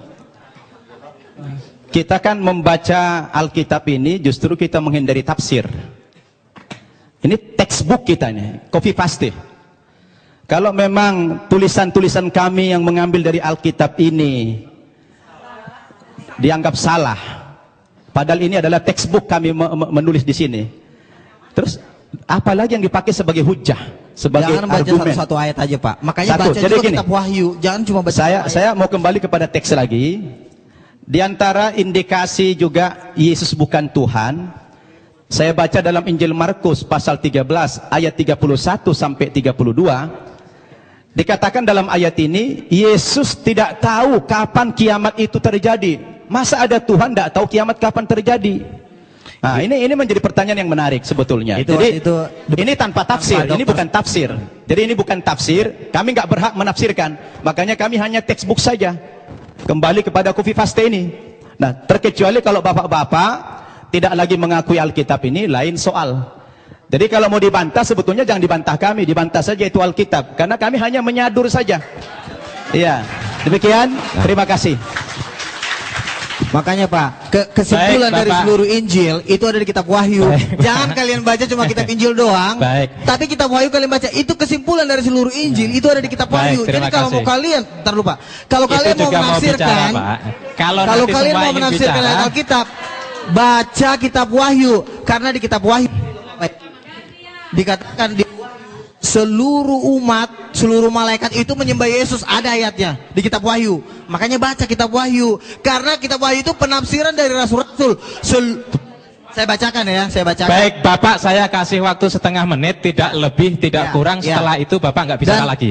Wahyu setengah menit ya, Wahyu Pak, ya? 5 ayat 11, maka aku melihat dan mendengar suara banyak malaikat di sekeliling tata makhluk-makhluk dan tua-tua, itu jumlah mereka berlaksa-laksa.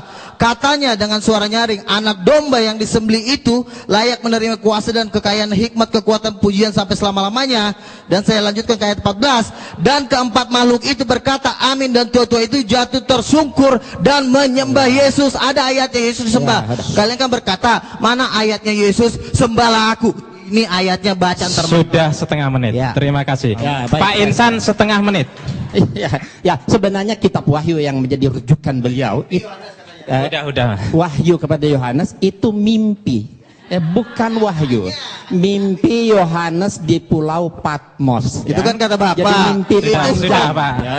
Sebentar, mimpi panjang berseri ya. Makanya kitab Wahyu merupakan salah satu kitab yang paling sulit sekali ditafsirkan. Di situ rasul terkasih loh. Paling sulit ditafsirkan karena ini cuma mimpi. Nah, zaman dulu ditulis mimpi, kemudian dirubah lagi kenyataan. Sekarang dirubah lagi menjadi wahyu supaya keren, biar keren kelihatan. Diganti cukup wahyu. Baik Pak Insan, cukup. Kita tutup karena bukan mencari kemenangan dan bukan mencari kekalahan. Masing-masing berdakwah kepada yang lain. Silakan yang umat Islam itu tadi dengarkan, renungkan terhadap Bapak Luga Tambunan dengan Pak Yohanes Tampu Bolon. Yang Nasrani silahkan renungkan. Terima kasih kepada Ketua Panitia yang menyelenggarakan acara ini, cukup sukses Pak Ketua. Kemudian kepada para pembicara, Ustadz Samsul Arifin Nababan, Bapak Insan Moko Ginta, Bapak Luga Tambunan yang saya suka semangatnya ini, masih muda. Kemudian Bapak Yohanes Tampu Bolon yang lebih bijak, santai, tenang, dan juga semua audien yang hadir di sini, semoga seluruhnya mendapatkan hidayah dari Allah Subhanahu wa taala. Terima kasih dari kami. Billahi taufik wal hidayah. Assalamualaikum warahmatullahi wabarakatuh.